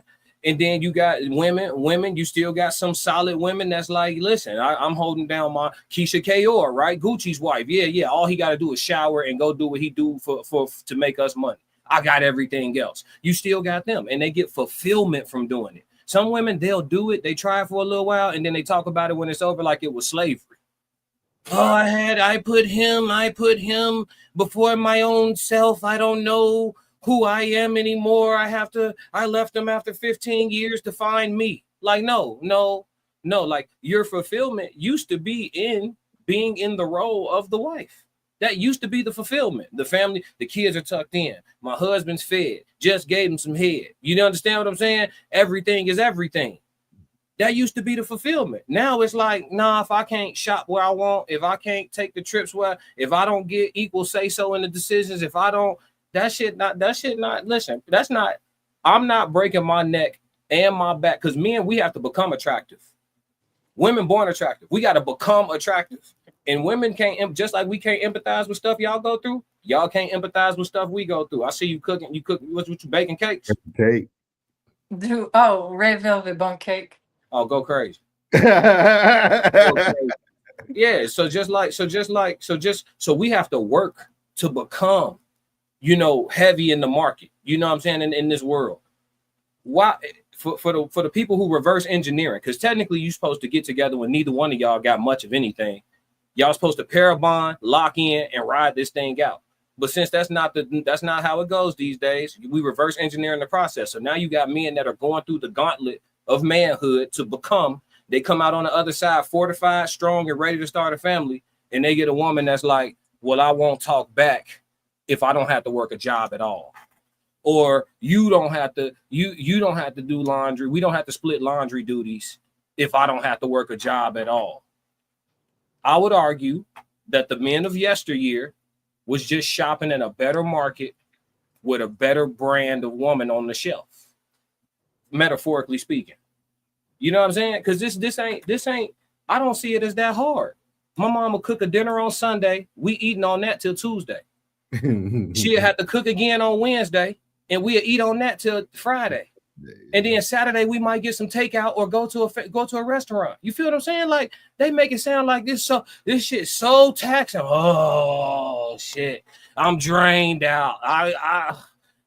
This shit ain't that hard. It's not that hard. It really ain't. If it's so hard for y'all, what you think it is for us? But I know, asking for empathy, I'm wrong. I know, because what you think? It's cool. It's cool. Before you go, Chris, I have some. So I definitely hear what Classic is saying, but I'm just trying to get some clarification, because I swear to you, me and Classic have really been on this path of like learning, trying to see why people think the way they think. And you did something, well, you didn't do something. You said something that his women's panel said. Can y'all give me a better example of why you wouldn't submit outside of like DV? Because like that's worst case scenario.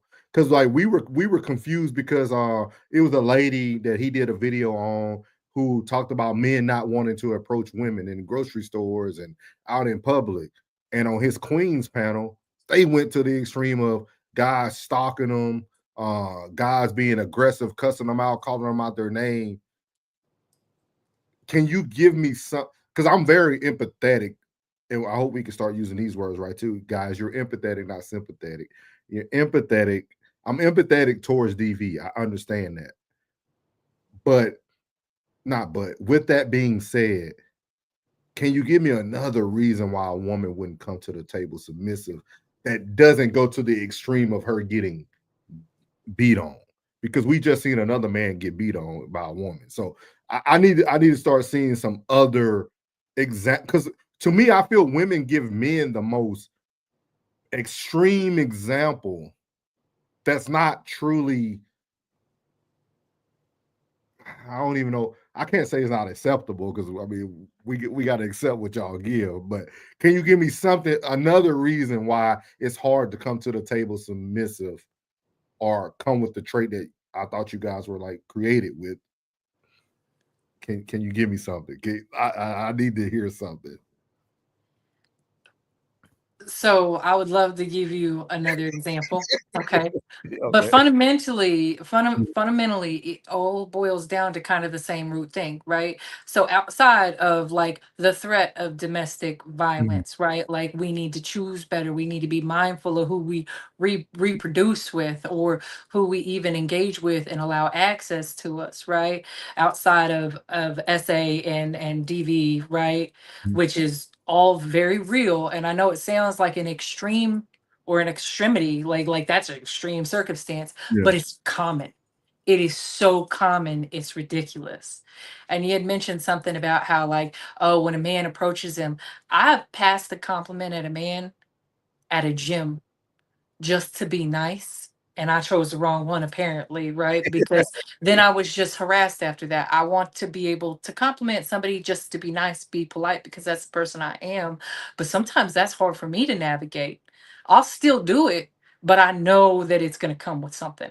And there's a lot of women that just stop because they know it comes with something, right? Is, can I get your number? No, I'm not interested. Well, why not? Like, you talk to me, you engage with me, then no, I just wanted to be nice. I just wanted to be polite, right? Like, I know what men struggle with from day to day, and that how it would feel to navigate the world like you're some predator, right? That's difficult to take as a man, because, and I've used this analogy before, right? If you have a box of jelly filled donuts, right? And the Mhm. first one you take out a bite out of is strawberry, right? That's great. You take another bite and it's mayo, spoiled mayo. And the next one, spoiled mayo. Are you going to keep wanting to take bites out of those donuts in that box? No, because you're going to protect your best interest. The rest of them might just be spoiled mayo. Maybe the rest of them are strawberry, but you know what I mean? You have to be more mindful, more cautious about the way you approach things. So I think a lot of the reason that women are hesitant, and this is a root, and I kind of mentioned it before, hesitant on starting off submissive, right? Soft and submissive, Mhm. is because they got to make sure you're the right one based off of the trauma that they've dealt with in the past, which is not inevitably men's fault, but it goes back to women just like men needing to resolve their stuff before they move into the next relationship. Get over and go through therapy, get your mental health, but there's such a stigma on it. And I think it's really cultural. I don't think it has anything to do with gender as much as it has. There is some gender discrepancy, right? Like, I think white women are the first ones to go to therapy, right? Everybody else just kind of trickles in behind that. But I think more so, like, between cultures, there's a heavy stigma on it as well, right? And so there's a lot of stuff that's not processed, that people don't even come to the don't have the self-awareness level to understand why they do it. They just know it's not safe to do, because when I submitted to this man before, then this is what happened, right? So they're conditioned, right? Women my age have been conditioned that it's not smart. I don't think it is necessarily just innate overpressing, but it's always the chance, right? So why women choose the bear, because at least they know what the outcome is. It's unpredictable with men, right? And I remember earlier Classic said something about a woman is only as safe as the nearest man to her. And you're right. But do you know who that man is? Right? Or what he's capable of? I believe a good man, every man is capable of violence, right? But what differentiates good men and the rest are their capacity to control it, right? But innately, all men have that capacity for violence. It's just kind of like kindness despite the capacity for violence, And right? you did Being able say, to control that. and you did say one more thing because I try my best to listen very carefully. You said that a woman should come with some submission early. If not, that means they have trauma. So, what for us as men? What should we be looking for in a woman who does have the traits to be submissive? Like you said, they should come with a little bit of it. So, what would that little bit look like if it was presented in the right way? I think it's in small things, right? At first, like if you're taking her on a date, right? Mhm. Looking for a woman who I want to, and I know it sounds weird, polite to wait staff, right? That she's just polite to wait staff. She's not demanding of wait staff because give her a little bit, she'll be demanding of you, right? They talk about a woman who smiles at babies. Like in church, she just sees a little baby and just waves and smiles at the baby, right? That speaks to a maternal part of herself. There's little things that men can look out for in women that have those qualities, right? And it's small things. Is she say, "Excuse me," right? Does she have manners? Does she say, "Yes, sir"? Right? Where I'm from in the South, that's just respect. And I've had, oh, don't call me sir. I've had men lose their mind, but that's yes, sir, no, sir. That's how I was raised, right?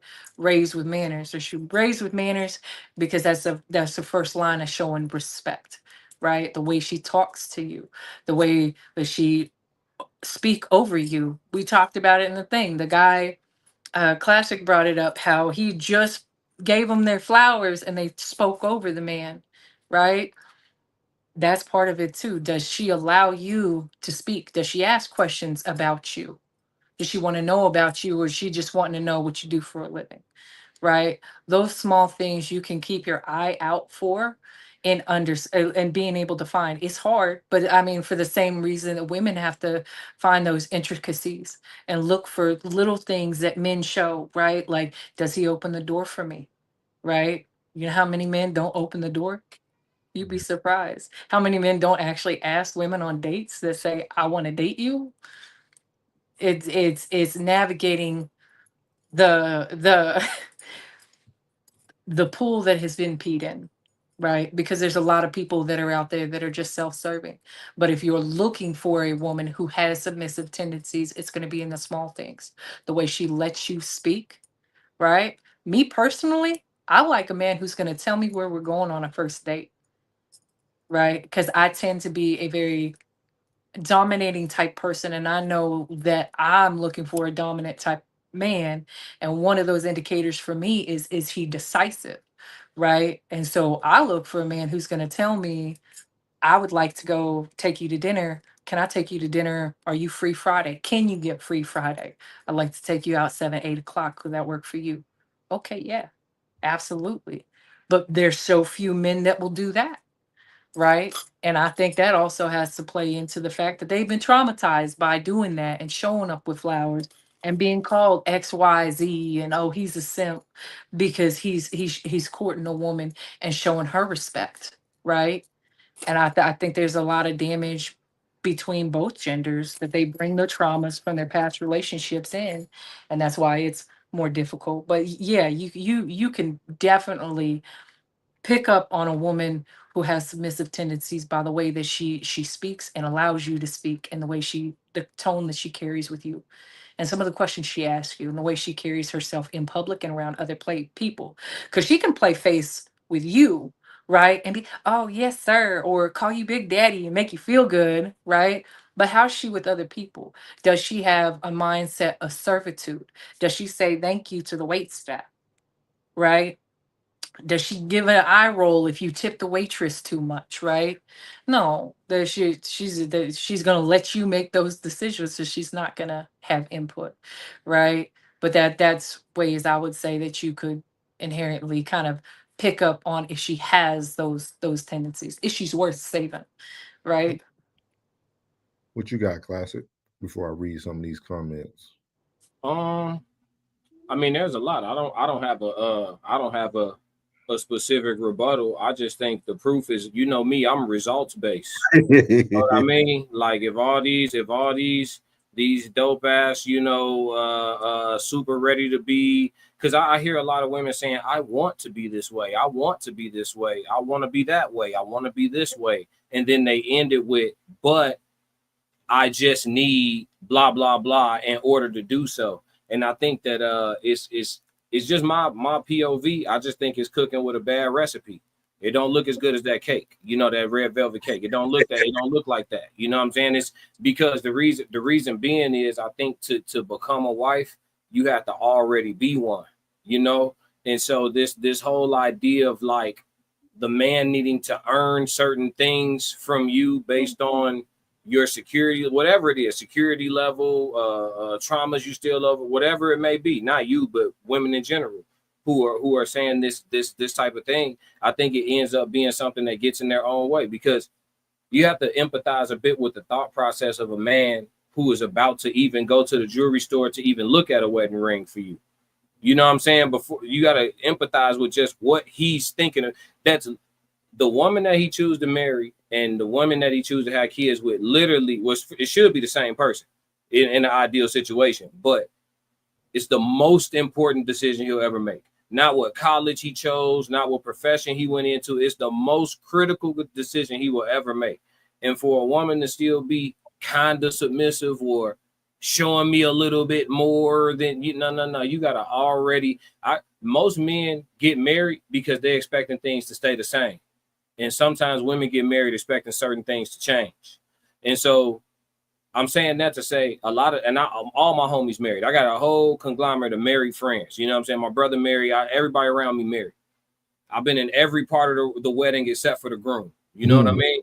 So I've even officiated weddings. Like, you know what I mean? So I'm the mindset of the man is she act how I want my wife to act. Most men are not getting married on wedding day hoping that she tweaked this and tweaked that. She's you see what I'm saying? They hoping that it stay like this. So that's why I say I think it's better for a woman to show up being a wife. Because me and Norris had Norris had a debate in the chat. Is a wife a role or is it who you are? Because you can play a role, right? You can get in and out of a role. But if it's who you are, it's just who you are. And I think the women who a wife is who they are, I think they become wives quicker and they stay wives longer than women who are just getting into the role. Yeah. Like that's my take on it. Yeah, it's just very unique. Like I try not to like psychoanalyze everybody or like, because I listen very well. And like, even with you, Crystal, you might not know it, but you kind of spoke to, I think you do come to the table submissive. I just think that it looks different for you because the things that you said that you wanted from that man, like when you say, you know, you want him to make the decisions, it takes a submissive woman to allow a man to do that. So I think you are a submissive. It just might not look the way that the world thinks it should look, but I think you do come to the table with being submissive. It's just that you're looking for it in certain areas where those things can be fulfilled. But that, and then to answer what to talk back on the part of what Classic said, I think we're getting to a point in society where we're aging out of our enlightenment and our alignment. I feel like a bunch of people are driving around getting nothing but oil changes, and they forget about the tune-up and everything else, and they wonder why one day that car that they thought they took care of just stops working. And I think we're so much of deep thinkers now that we're aging out. Like you think about us right here, right? We're older, right? Like it comes upon a time where it might be too late. Like I feel like we're out aging our alignment and our enlightenment. Like I feel like some people are getting to a point where they know what they're looking for, and it probably never is going to be achievable, depending on like what your non-negotiables are. And I feel like we're kind of like out aging our alignment.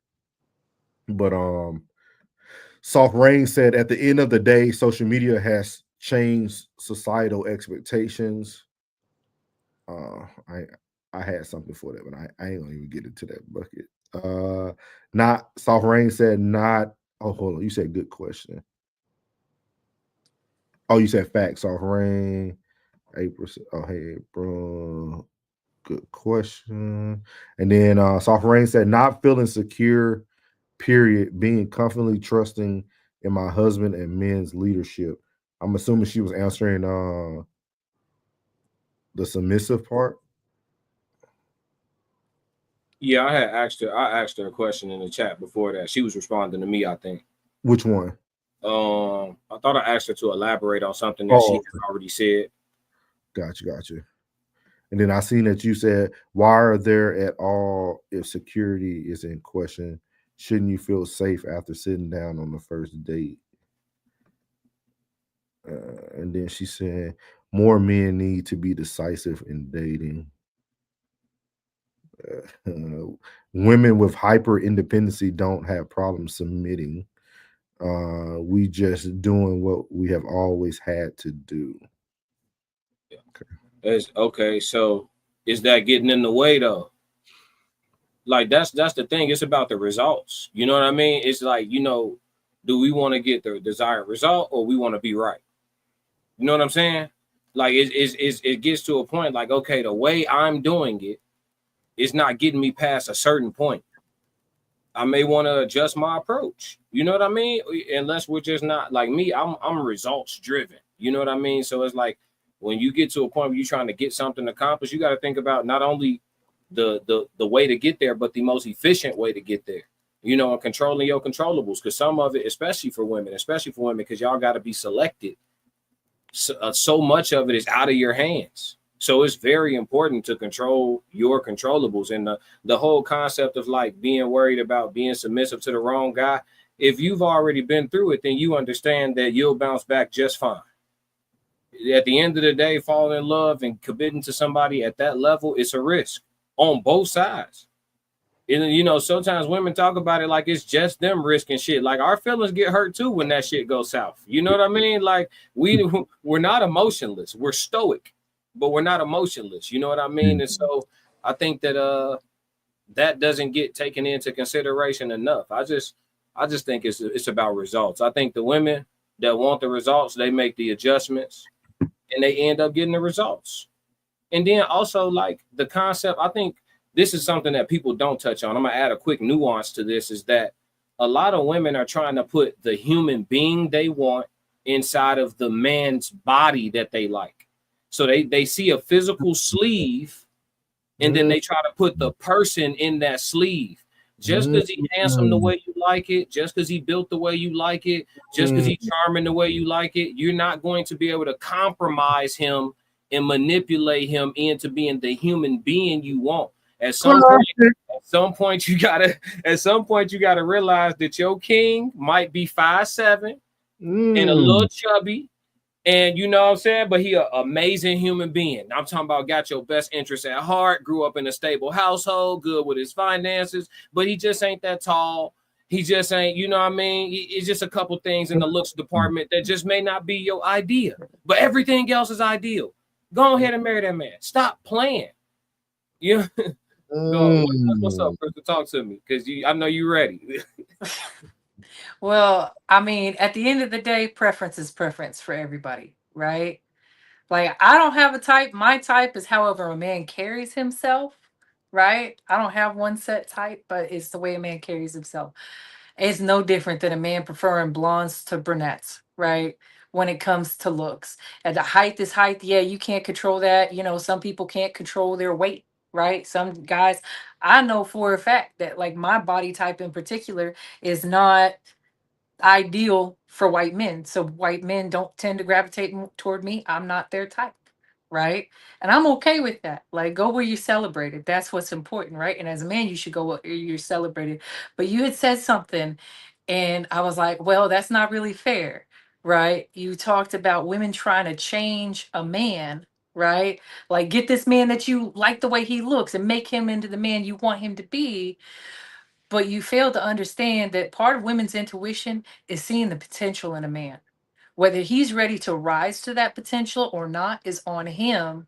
But I think that's one of women's strengths is to be able to see a man's potential and push him to it. And sometimes men try to see that as changing them or challenging them because of whatever stage or season they are in their life. But I think that's one beautiful thing that women bring to the table, is to be able to challenge a man to reach his potential, right? Or that ideally that's what she should be able to do. Nah, I Hold disagree. on 1 second, That's Class. that's Hello, Class. Shout out. We got a new person. Hey, Terry, man, we appreciate you. Welcome to the live stream. Make sure you hit that like button. Make sure you subscribe. Terry, let us know. It sounds like it's almost like a passport, bro. Give me 1 second. He said, get a Filipino guys, smart white guys, get Asian women. He said, leave those loud, obnoxious, low IQ, emotionally immature women alone. Guys, get a Southwest Asian one. I'm so glad you white, Terry. I appreciate you, brother. Because the black women tell us it ain't white men talking like this. I appreciate it. You landed in the right spot at the right time today, brother. Humans are a pattern-seeking mammal. There's a pattern of American women, especially certain types. I'm not going to say it. You already know what are selfish, emotionally immature, loud, and rude. Shout out to Terry, man. Terry came in, guns a-blazing. Hey, boy, you got the fastest draw in the West. I'm telling you. Quick draw. McGraw came in this thing. Here you go again. Terry said white American women care more about dogs and cats and kids. yeah. Hey, shout out to Terry, man. Terry, we appreciate you, man. Make sure you hit that like button, man. This is a good day, but this has been a good day. But I want to go back before I'm gonna let Classic cook, and I'm gonna go back to something that Rain said, because Rain said women are hyper independent, and see, I didn't really do these things until like Classic really started doing this code language. And I said, man, it's another brother out here who thinks about words the way I think about words. And we got to start holding women accountable for the terminologies y'all use, because you're not hyper independent. The definition of independent is free from outside control, not depending on another's authority, not depending on another for livelihood or substance, independent person or body. You go to work every day, relying on that check to come through every 2 weeks. You're controlled by outside stuff. Like, you're not hype. These are the terminologies I think they wanted to give women to keep you guys just in chains. You're not hyper. You're not independent. No, none of us are independent until we become true entrepreneurs. We actually own it. None of us. So I'm not speaking out trying to be arrogant or be rude.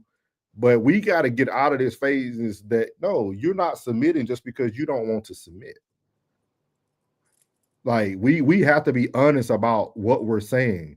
Like, when Crystal gave her opinion, she gave an honest opinion about submission. Like, she didn't say she was hyper independent and all that. She talked about being, a little bit more alpha, but she also always ended with the softness that she has and that she desires and things of that nature. We just have to be more honest. We got to be honest about the terminologies we using. You're not hyper independent. You're on hyper survival mode. We just showed on our icebreaker today, it was 2 white men that talked about the power of 2 people being married. Like, we're not even built to be by ourselves like that. Like, that is just not what the world was built for. Like, regardless if you choose white, Asian, black, whatever you choose, it doesn't matter. But you're going to be more stronger and you're going to be a better unit with someone. Like, none of us are built. So it's not something you're doing. You're just in survival mode, and you're starting to become accustomed to surviving and not thriving. And I think that's one of the biggest things that we have to start talking about a lot. Terry said, I have a lot of experience. Hey, Terry, hey, we welcome your experience, man, your thoughts and your opinions up here. He said, I'm quick draw McGraw now. I had more stamina when I was younger. Hey, hey. Shout out to Terry, man. Terry hit it. But go ahead, Clay. I just wanted to give that definition, man. I know we're starting to get big on words, but I'm gonna let you. You good? Nah, I was just gonna say, I feel like women use that as a form of manipulation. The whole "I'm pushing you to your potential" thing. Because I'm gonna say this: any man that a woman is taking seriously should already have some form of a plan, should already have some level of ambition that you can actually see with your eyes. You could be around, if he say, yeah, I do this for my day job, this what I'm building on the side, and you getting closer to him, you've been on a couple dates, you've been around him in his leisure time, and you actually see him sitting down meticulously working on his side hustle, you know, for hours or whatever. You see the consistency and you see that he's ambitious. Those type of men don't need to be pushed. Supported, yes. Pushed, no. They're already, as Anton Daniels always say, I was gonna be great with or without you know what I'm saying, type vibes. And it's like that for a lot of men. And for some men with the wrong women, they would actually be great faster without her. You know what I'm saying? So the concept of like pushing him to his greatness, that's just, it's used oftentimes, and maybe not in your case, but it's used oftentimes as a form of manipulation, because she is dissatisfied with what he do for a living, or she is dissatisfied with his level of income. Let's say this man, let's just say as an average man, he make a decent income, but he does well for himself. Y'all know the phrase, I do well for myself, meaning if I add to this situation, I'm gonna need to be doing better than I'm doing. But what I make, I do well for myself. I can go on vacation how I like. I can pay my bills. I can save. I'm effective with what I make for myself. You add a woman into that equation who wants to be a stay-at-home mom, for example. Ultimately, that's her main goal, to get there. Yeah, she's now put him on what I call the silent shot clock. Yeah, you need to be trying to be more ambitious than whatever you was when I showed up. You need to go for that promotion that you probably wasn't even looking at. You know, a matter of fact, I looked up some things at your job. Yeah, your company has a junior level too. You know, don't you want to, you know, now all of a sudden you putting him on some trajectory. He might really like his job. Hey, I do this and I manage my money well and I come home stress-free and I got my side hustles and I'm chilling. Men will choose peace over pay. Regular average men will choose peace over pay. Oh, you telling me for another 20 grand a year, I'm gonna be, you know, infinitely more stressed out? Keep that 20. I'm gonna go get that 20 somewhere else doing something else. You know what I'm saying? We will. And I think it happens all too much. Like, it's not saying, again, I think your intentions when you tell a man, hey, I'm just trying to push you to the greatness I see for you, you may actually genuinely believe that. But I'm telling you, the manipulation is the woman's second greatest gift from God. It is, which is why y'all can push a man past his plateau of greatness that he would achieve alone, or y'all can hold him back from ever getting to the ceiling that he had initially because of how influential y'all are. Like, the first greatest gift women had is the womb, right? The second greatest gift is manipulation. And we it's scriptural, right? Because Adam knew he wasn't supposed to eat, right? Who offered it to him? Who offered it to him? And he ateth. Yeah, ateth. Yeah. So this go back to ancient times. So I can't all the way rock out with the we just be wanting y'all to be great. For whose best interest? You want us to be great for who? That becomes the question. Is this a selfish thing? Because what this I gave this to the women's panel. Remember I said souls, I said, okay, so you push him to go get this promotion and upscale at the business or whatever. And now he's unavailable. Now he working 90-hour weeks, but the bread up. We having shit. Oh, go to the mall, take the card. We have the black card now. Pick a car. Yeah, we having shit, but you don't see me no more. I'm not home. I can't be an effective father. I can't. You get what I'm saying? And then the women on the panel, of course, they said the right thing. I would take the time. And then they spun the block and started talking about resources again. So forgive us all for being confused. Terry seems to have it figured out, though. Terry said, but he did agree. He said, yeah, it's good if you have a mate to work with. He said, work on home repair projects together, at least try to stay together until the kids can be a certain age. He said it can be 50-50, or where the guy works and the woman stays home and cooks and cleans, and the guy does the yard work until the kids reach a certain age. Then the guy can take care of things. Sounds like modern America. And the concept of cooking and cleaning being so cumbersome, that's only for a window of time. That's a window of time. When them kids real small and unable to understand the concept of picking up after themselves, then yeah, you know what I'm saying? You're gonna have a perpetual cycle of having the, you know what I mean? That's just what it is. You got kids in the house, right? But when the kids get to a certain age, if we raising them up in the way they should go, amen. You see what I'm saying? This house shouldn't be getting too dirty. Everybody pick up behind yourself. You see what I'm saying? Like the house, when people be like clean, it's like, okay, how many how many days do y'all go in between straightening up, tidying up? It's levels to cleaning. You know what I'm saying? You got your spring cleaning, your deep cleaning, and then you got tidying up. If you tidy up a lot, you shouldn't be having to like go crazy on the weekend and spend 8 hours getting situated. That's nasty. So I don't this concept of like cooking and cleaning, we make it sound like it's so taxing. I'm not buying it, man. I'm not. Go ahead, Crystal. Go ahead. I see your hand. Oh, no, I'm good. I'm good. I was just gonna say, I mean, when it comes to the mindset of a woman and what her true intentions are, right, around a man's potential, I think that stems and goes back to kind of what women get told: pick better, right? Mhm. Choose better women, because you'll know if she values your time and your peace of mind just as much as you do, then she is looking out for your best interest, as being mindful of the women that you choose. There are women out there that will manipulate you and push you or whatever. But also, you did say, a woman come to the table with submission, right? If a man isn't coming to the table, right, with the intention of being a husband, and all he's thinking about is what he needs to do to keep himself, and he's not thought about where he needs to be to keep a wife and kids, that's a problem too, right? Where if you want a woman to submit, then you have to have the mindset of what you need to bring to the table to take care or take responsibility of that woman when she submits. And there's a lot of men that just don't have that mindset, right? They want the submission without the responsibility. Then that's not fair to ask a woman either. No, I'm not with it. We're gonna disagree on everything. We're gonna disagree on everything. My mama been submissive. My mama been with my daddy since she was 15 years old. She been submissive since she was 15 years old. Before both of them had jobs. She just submissive. She just like that. She just like that. It ain't no, and my godmama too, and my auntie too, and my grandmamas too. Like they just like that. They just was like that. It was no, oh, I submit. Like, no, my daddy was able to tell my mama what to do when he was riding his bike to her house. He was able to tell her what to do. Huh? I hate to interrupt, but are they women of faith? Yeah. Are they God-fearing women? Yeah. That's the big difference. Well, I'm just saying though. You saying like choose better? Where are these people that you speak? Church. No, they're not. No. That's what it just been. I'm there. Hey.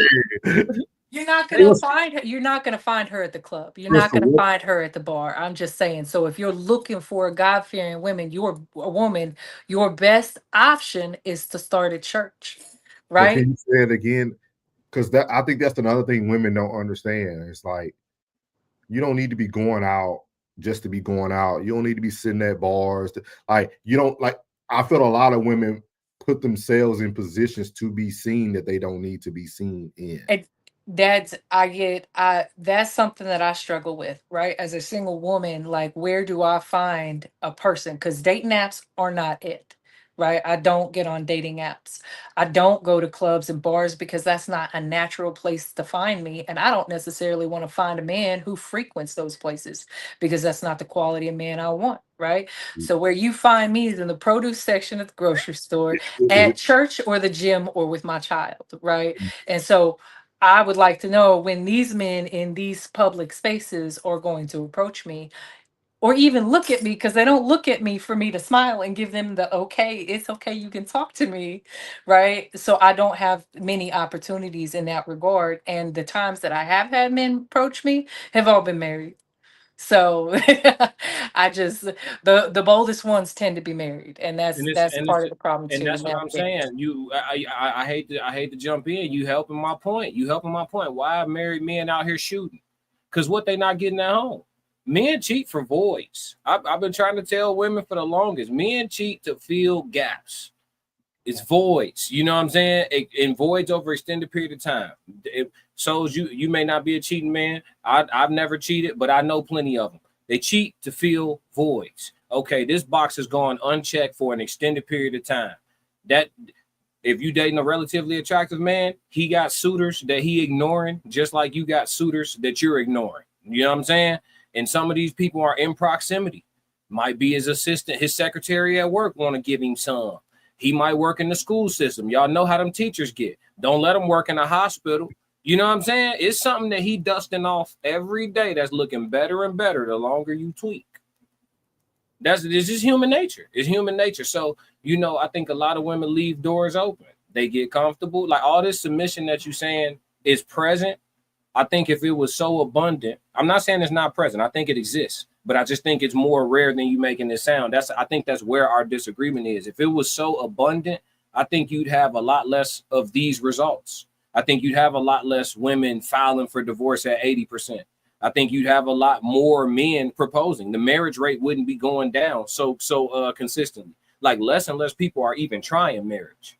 So if all this abundance of like submission was just present, and this whole thing of like, if I got to work a job, I'm not going to be as submissive as I would be if I didn't have a job. That's crazy to me. Like, because I actually saw it. Like I saw it and it's a working recipe. You can have a job, earn income, and come home and let your husband tell you what to do. And I know it sounds bad when I put it like that, but you get what I mean within reason, right? Like if there's something that y'all split on, we know that husband makes the veto decision.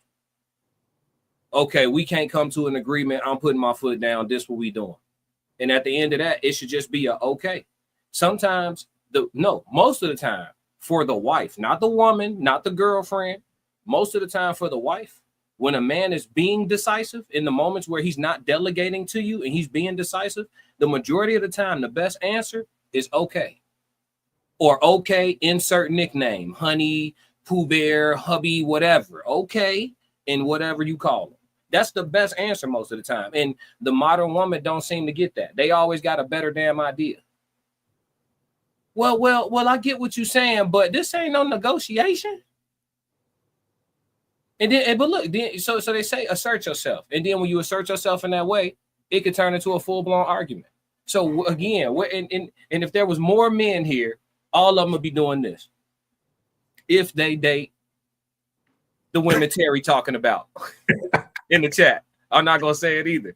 But you get what I'm saying? It's a certain level of experience that some women offer, and a certain level of experience that women go above and beyond to offer, and those are the ones that we call traditional.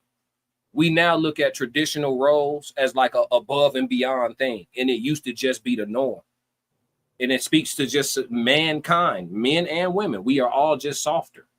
That's why women complain about men not wanting to fully be men. Because we have just, as a whole, the percentage of regular, dominant, chop wood, carry water men is just down. It's not as many of us. You got more men wearing, like I said, wearing onesies.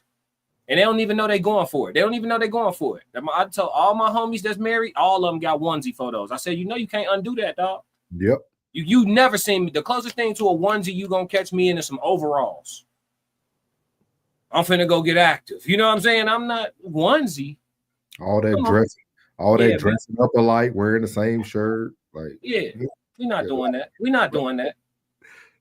Why are we following? Why are we being followers? Yeah. We should never be followers. Like, why are we doing this? It's too much inspiration. I have a question for Crystal. What is one ingredient you cannot go without when you make your cake? Vanilla? No. Like, what is one thing that if you do not use this, your cake won't even exist? It won't rise. It won't. Oh, well, it depends on the type of cake, but baking your activator, like a baking soda or baking powder, right? Like your cake isn't going to rise if you don't have that. That's how I feel submission is. I feel like if you do not come with that active ingredient, nothing else is going to rise. Like nothing else in that relationship is going to move forward, because I don't think a woman because this is another thing. This is why the word and the word, if you go to church, that's why it's so important, because he speaks about this in the book of Hebrews. He talks about the woman, loving your husband, and also your husband loving your wife, as like it talks about all these things, but it never tells a woman to leave out anything. Like it even talks about, if you really go into the Old Testament, it talks about how a woman should continue to pray for her husband even if he doesn't follow God. Like a woman that trait, that one trait. I just want women to understand how important that one trait is. When you take it away or you use it as a weapon, just understand how important that ingredient could be. It can be the difference between you guys being together forever and to death do you part and making it to marriage and to you not even getting to that point. Because people are DV victims even when the woman don't listen. People are going through SA even when the woman don't listen. Like these things, like I feel like if you're going to be the best version of yourself, bring the best version of yourself. Don't give me 80% of you and expect me to wait on another 20. And that could take 3 to 4 years of me trying to prove the good man I am and things of that nature. It's just not fair to either party. I'm not telling a woman to sit around if a man's not providing or showing. Like I feel both ways. I'm just using submissive because that's the big thing for the woman's side. But I feel the same way for a woman. Like Classic said, if the man's not providing or he's not doing his thing, don't sit there for 3 to 4 years and deal with that and then take that into every relationship from here on out and treat every man accordingly. Like it doesn't take long to figure out if that person's your person. I really don't. I really don't think it takes that long. Do you, Crystal? Do you think it takes that long? You think it takes years to be like, Oh, me personally, I know within the first 48 hours if that you know what I man's mean? gonna Like, be the type. I think most women do. You know, I think most women do. I think most men know. Yeah. You know what I But mean? I will correct something Classic said. He implied that I assumed that there was an abundance of submission. And I don't believe that's the case. I really don't believe that's the case. I know that that's a rare thing. Same as there's a lot more rarity when it comes to protection and provision from men, right? Like you said, both genders are a lot softer. I don't know a man willing to change my oil, but I could do it myself, right? Because I taught myself these things. I've installed vanities, I've done home remodel projects. I am both sides. I can do both, right? They say, get you, girl, do both. Because I always want to be in a position that because this is what I believe, is never 50-50. It should always be 100-100. Because if my man ain't got it, I do, right? And vice versa. If I don't have it, he does. Whatever the dynamic outside of that looks like, because the end goal is the relationship. And my biggest problem is too many people go into relationships with the mindset of transaction. What am I going to get if I bring this to the table? And that's not what relationships are. Right? It is a partnership. It is a unity. And in that means you bring whatever you got to the table to build and grow off of. Right? Which includes a woman's submission and a man's provision and respect, mutual respect, not just you got to respect me because I say so, but mutual respect. Because I do feel it is easier for a woman to submit to a man that he feels or that she feels respects her. Right? Mind, body, and soul. You got to respect my body too. Right? Like this is supposed to be yours, right? And men also always talk about how important body count is. That's a whole different conversation, right? But you got to be able to respect a woman. There's so many men in women's DMs sending, you know what I mean, pick after pick, right? Not respecting women, but want women to submit to them, right? And so there's a lot of that. Relationships anymore are transactional, and that's not what it should be, right? I could do everything I can, and that has a lot to do with growing up in the situation that I grew up in, right? I knew even if you are honest, loyal, respectful, submissive, all of these things doesn't mean that you're guaranteed your partner. So you have to look out for you and your bottom line, which is your legacy, right? Your kids. I never put myself in a position to necessarily 100% rely on a man financially independently because my father told me one thing, sweetheart, if you don't have to rely on a man for money, you can choose who you love. Right. And so I have my own bag. I deal with my own things. I could take care of the stuff in my house if I need to, because whoever's coming in my life, I'm looking to provide something else. Right.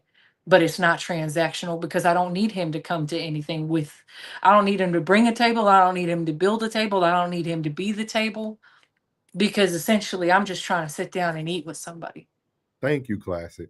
See, thank you, Crystal. We not allowing this women to piggyback off of other women no more. We appreciate your words, Crystal. Not no yes, Crystal. No. Y'all talking two different styles.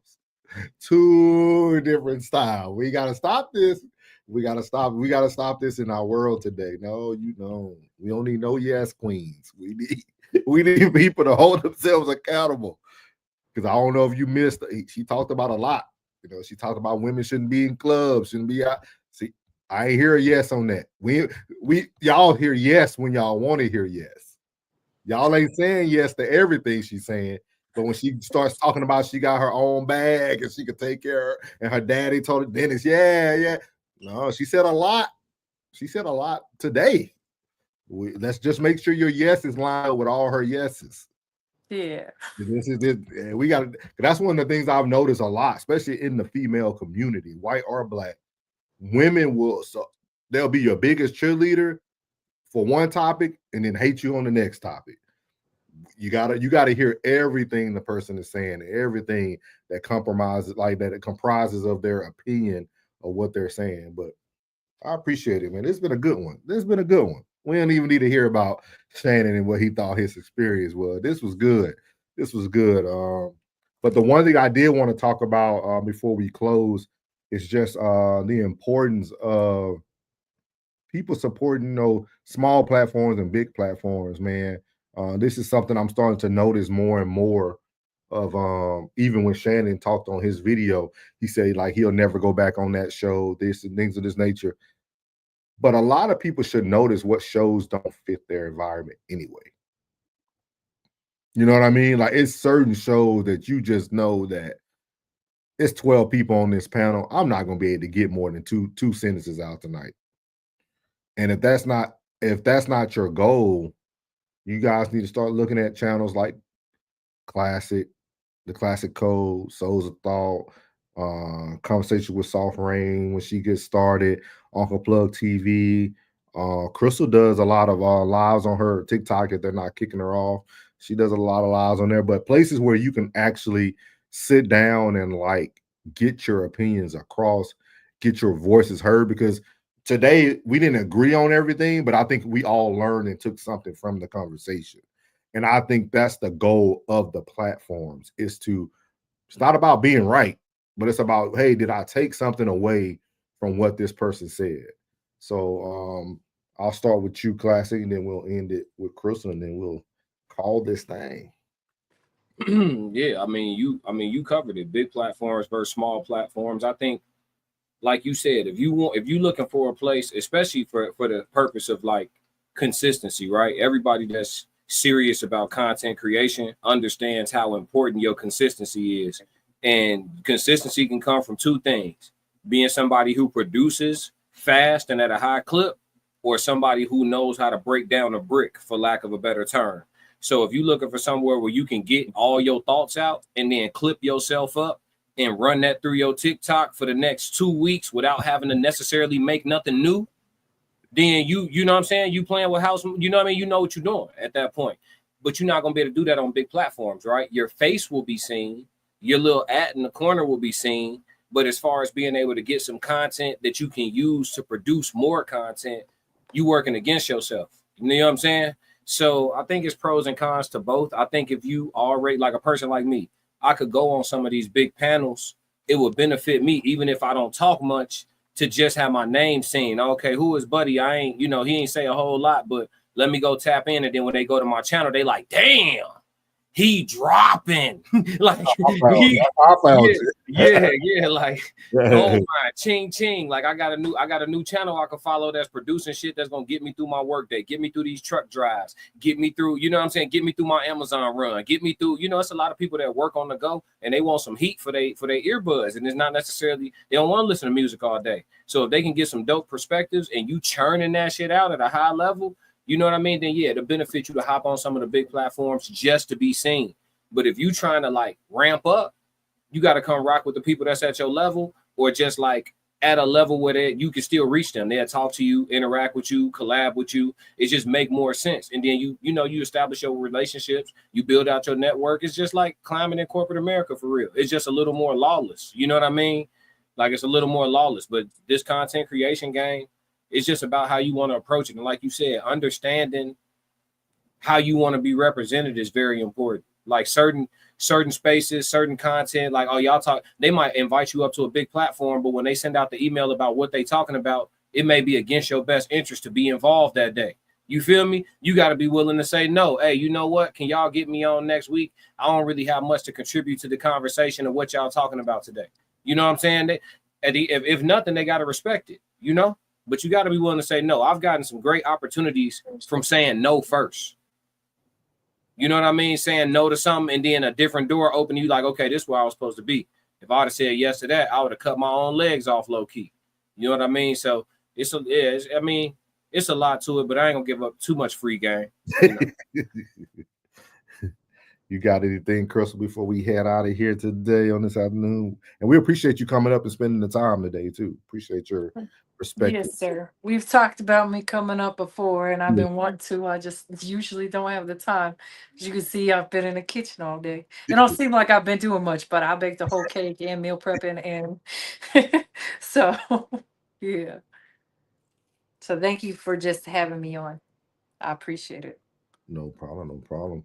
All right, Hey, so y'all. Crystal, my bad. Hey, Crystal, can you shoot me a email? I'm gonna put my email in the chat. Can you shoot me an email? I would like to have you on my women's panel if you would, you know, be willing to be on it. He knows how hard that is to get me, and it's not out of disrespect, but yes, sir, I will reach out to you for sure. Okay. Yes, I appreciate it. My child's been entertaining herself all afternoon, and I just don't like usually going on and doing stuff, especially live stuff if she's around, just because I don't like her on camera. But yes. Okay.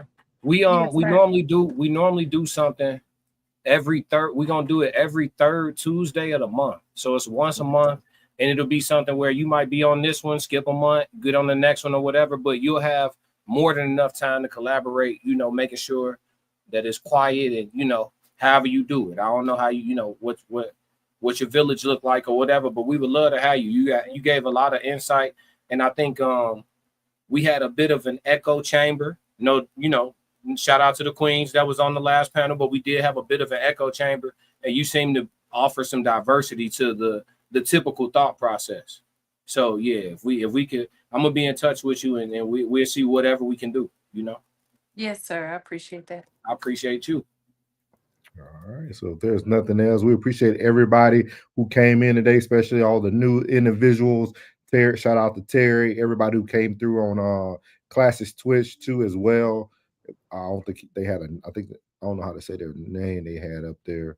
But appreciate you guys from every platform that you guys are coming in on. You guys will be back to regular scheduled programming starting tomorrow.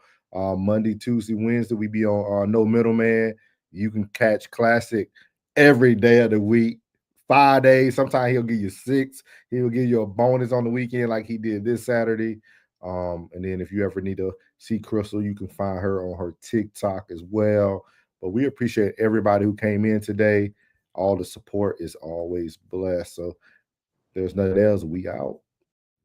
What's good, my Souls of Thought family? It's your boy Norris, and I want to tell you before you leave this video today, thank you from the bottom of my heart. And if you haven't already, make sure you leave a comment, hit the like button, share this content, and make sure you hit that subscribe button as well. And as I leave every video, God loves you, which is most importantly. I love you. You're beautiful, and your boy's out. Let go. Yeah.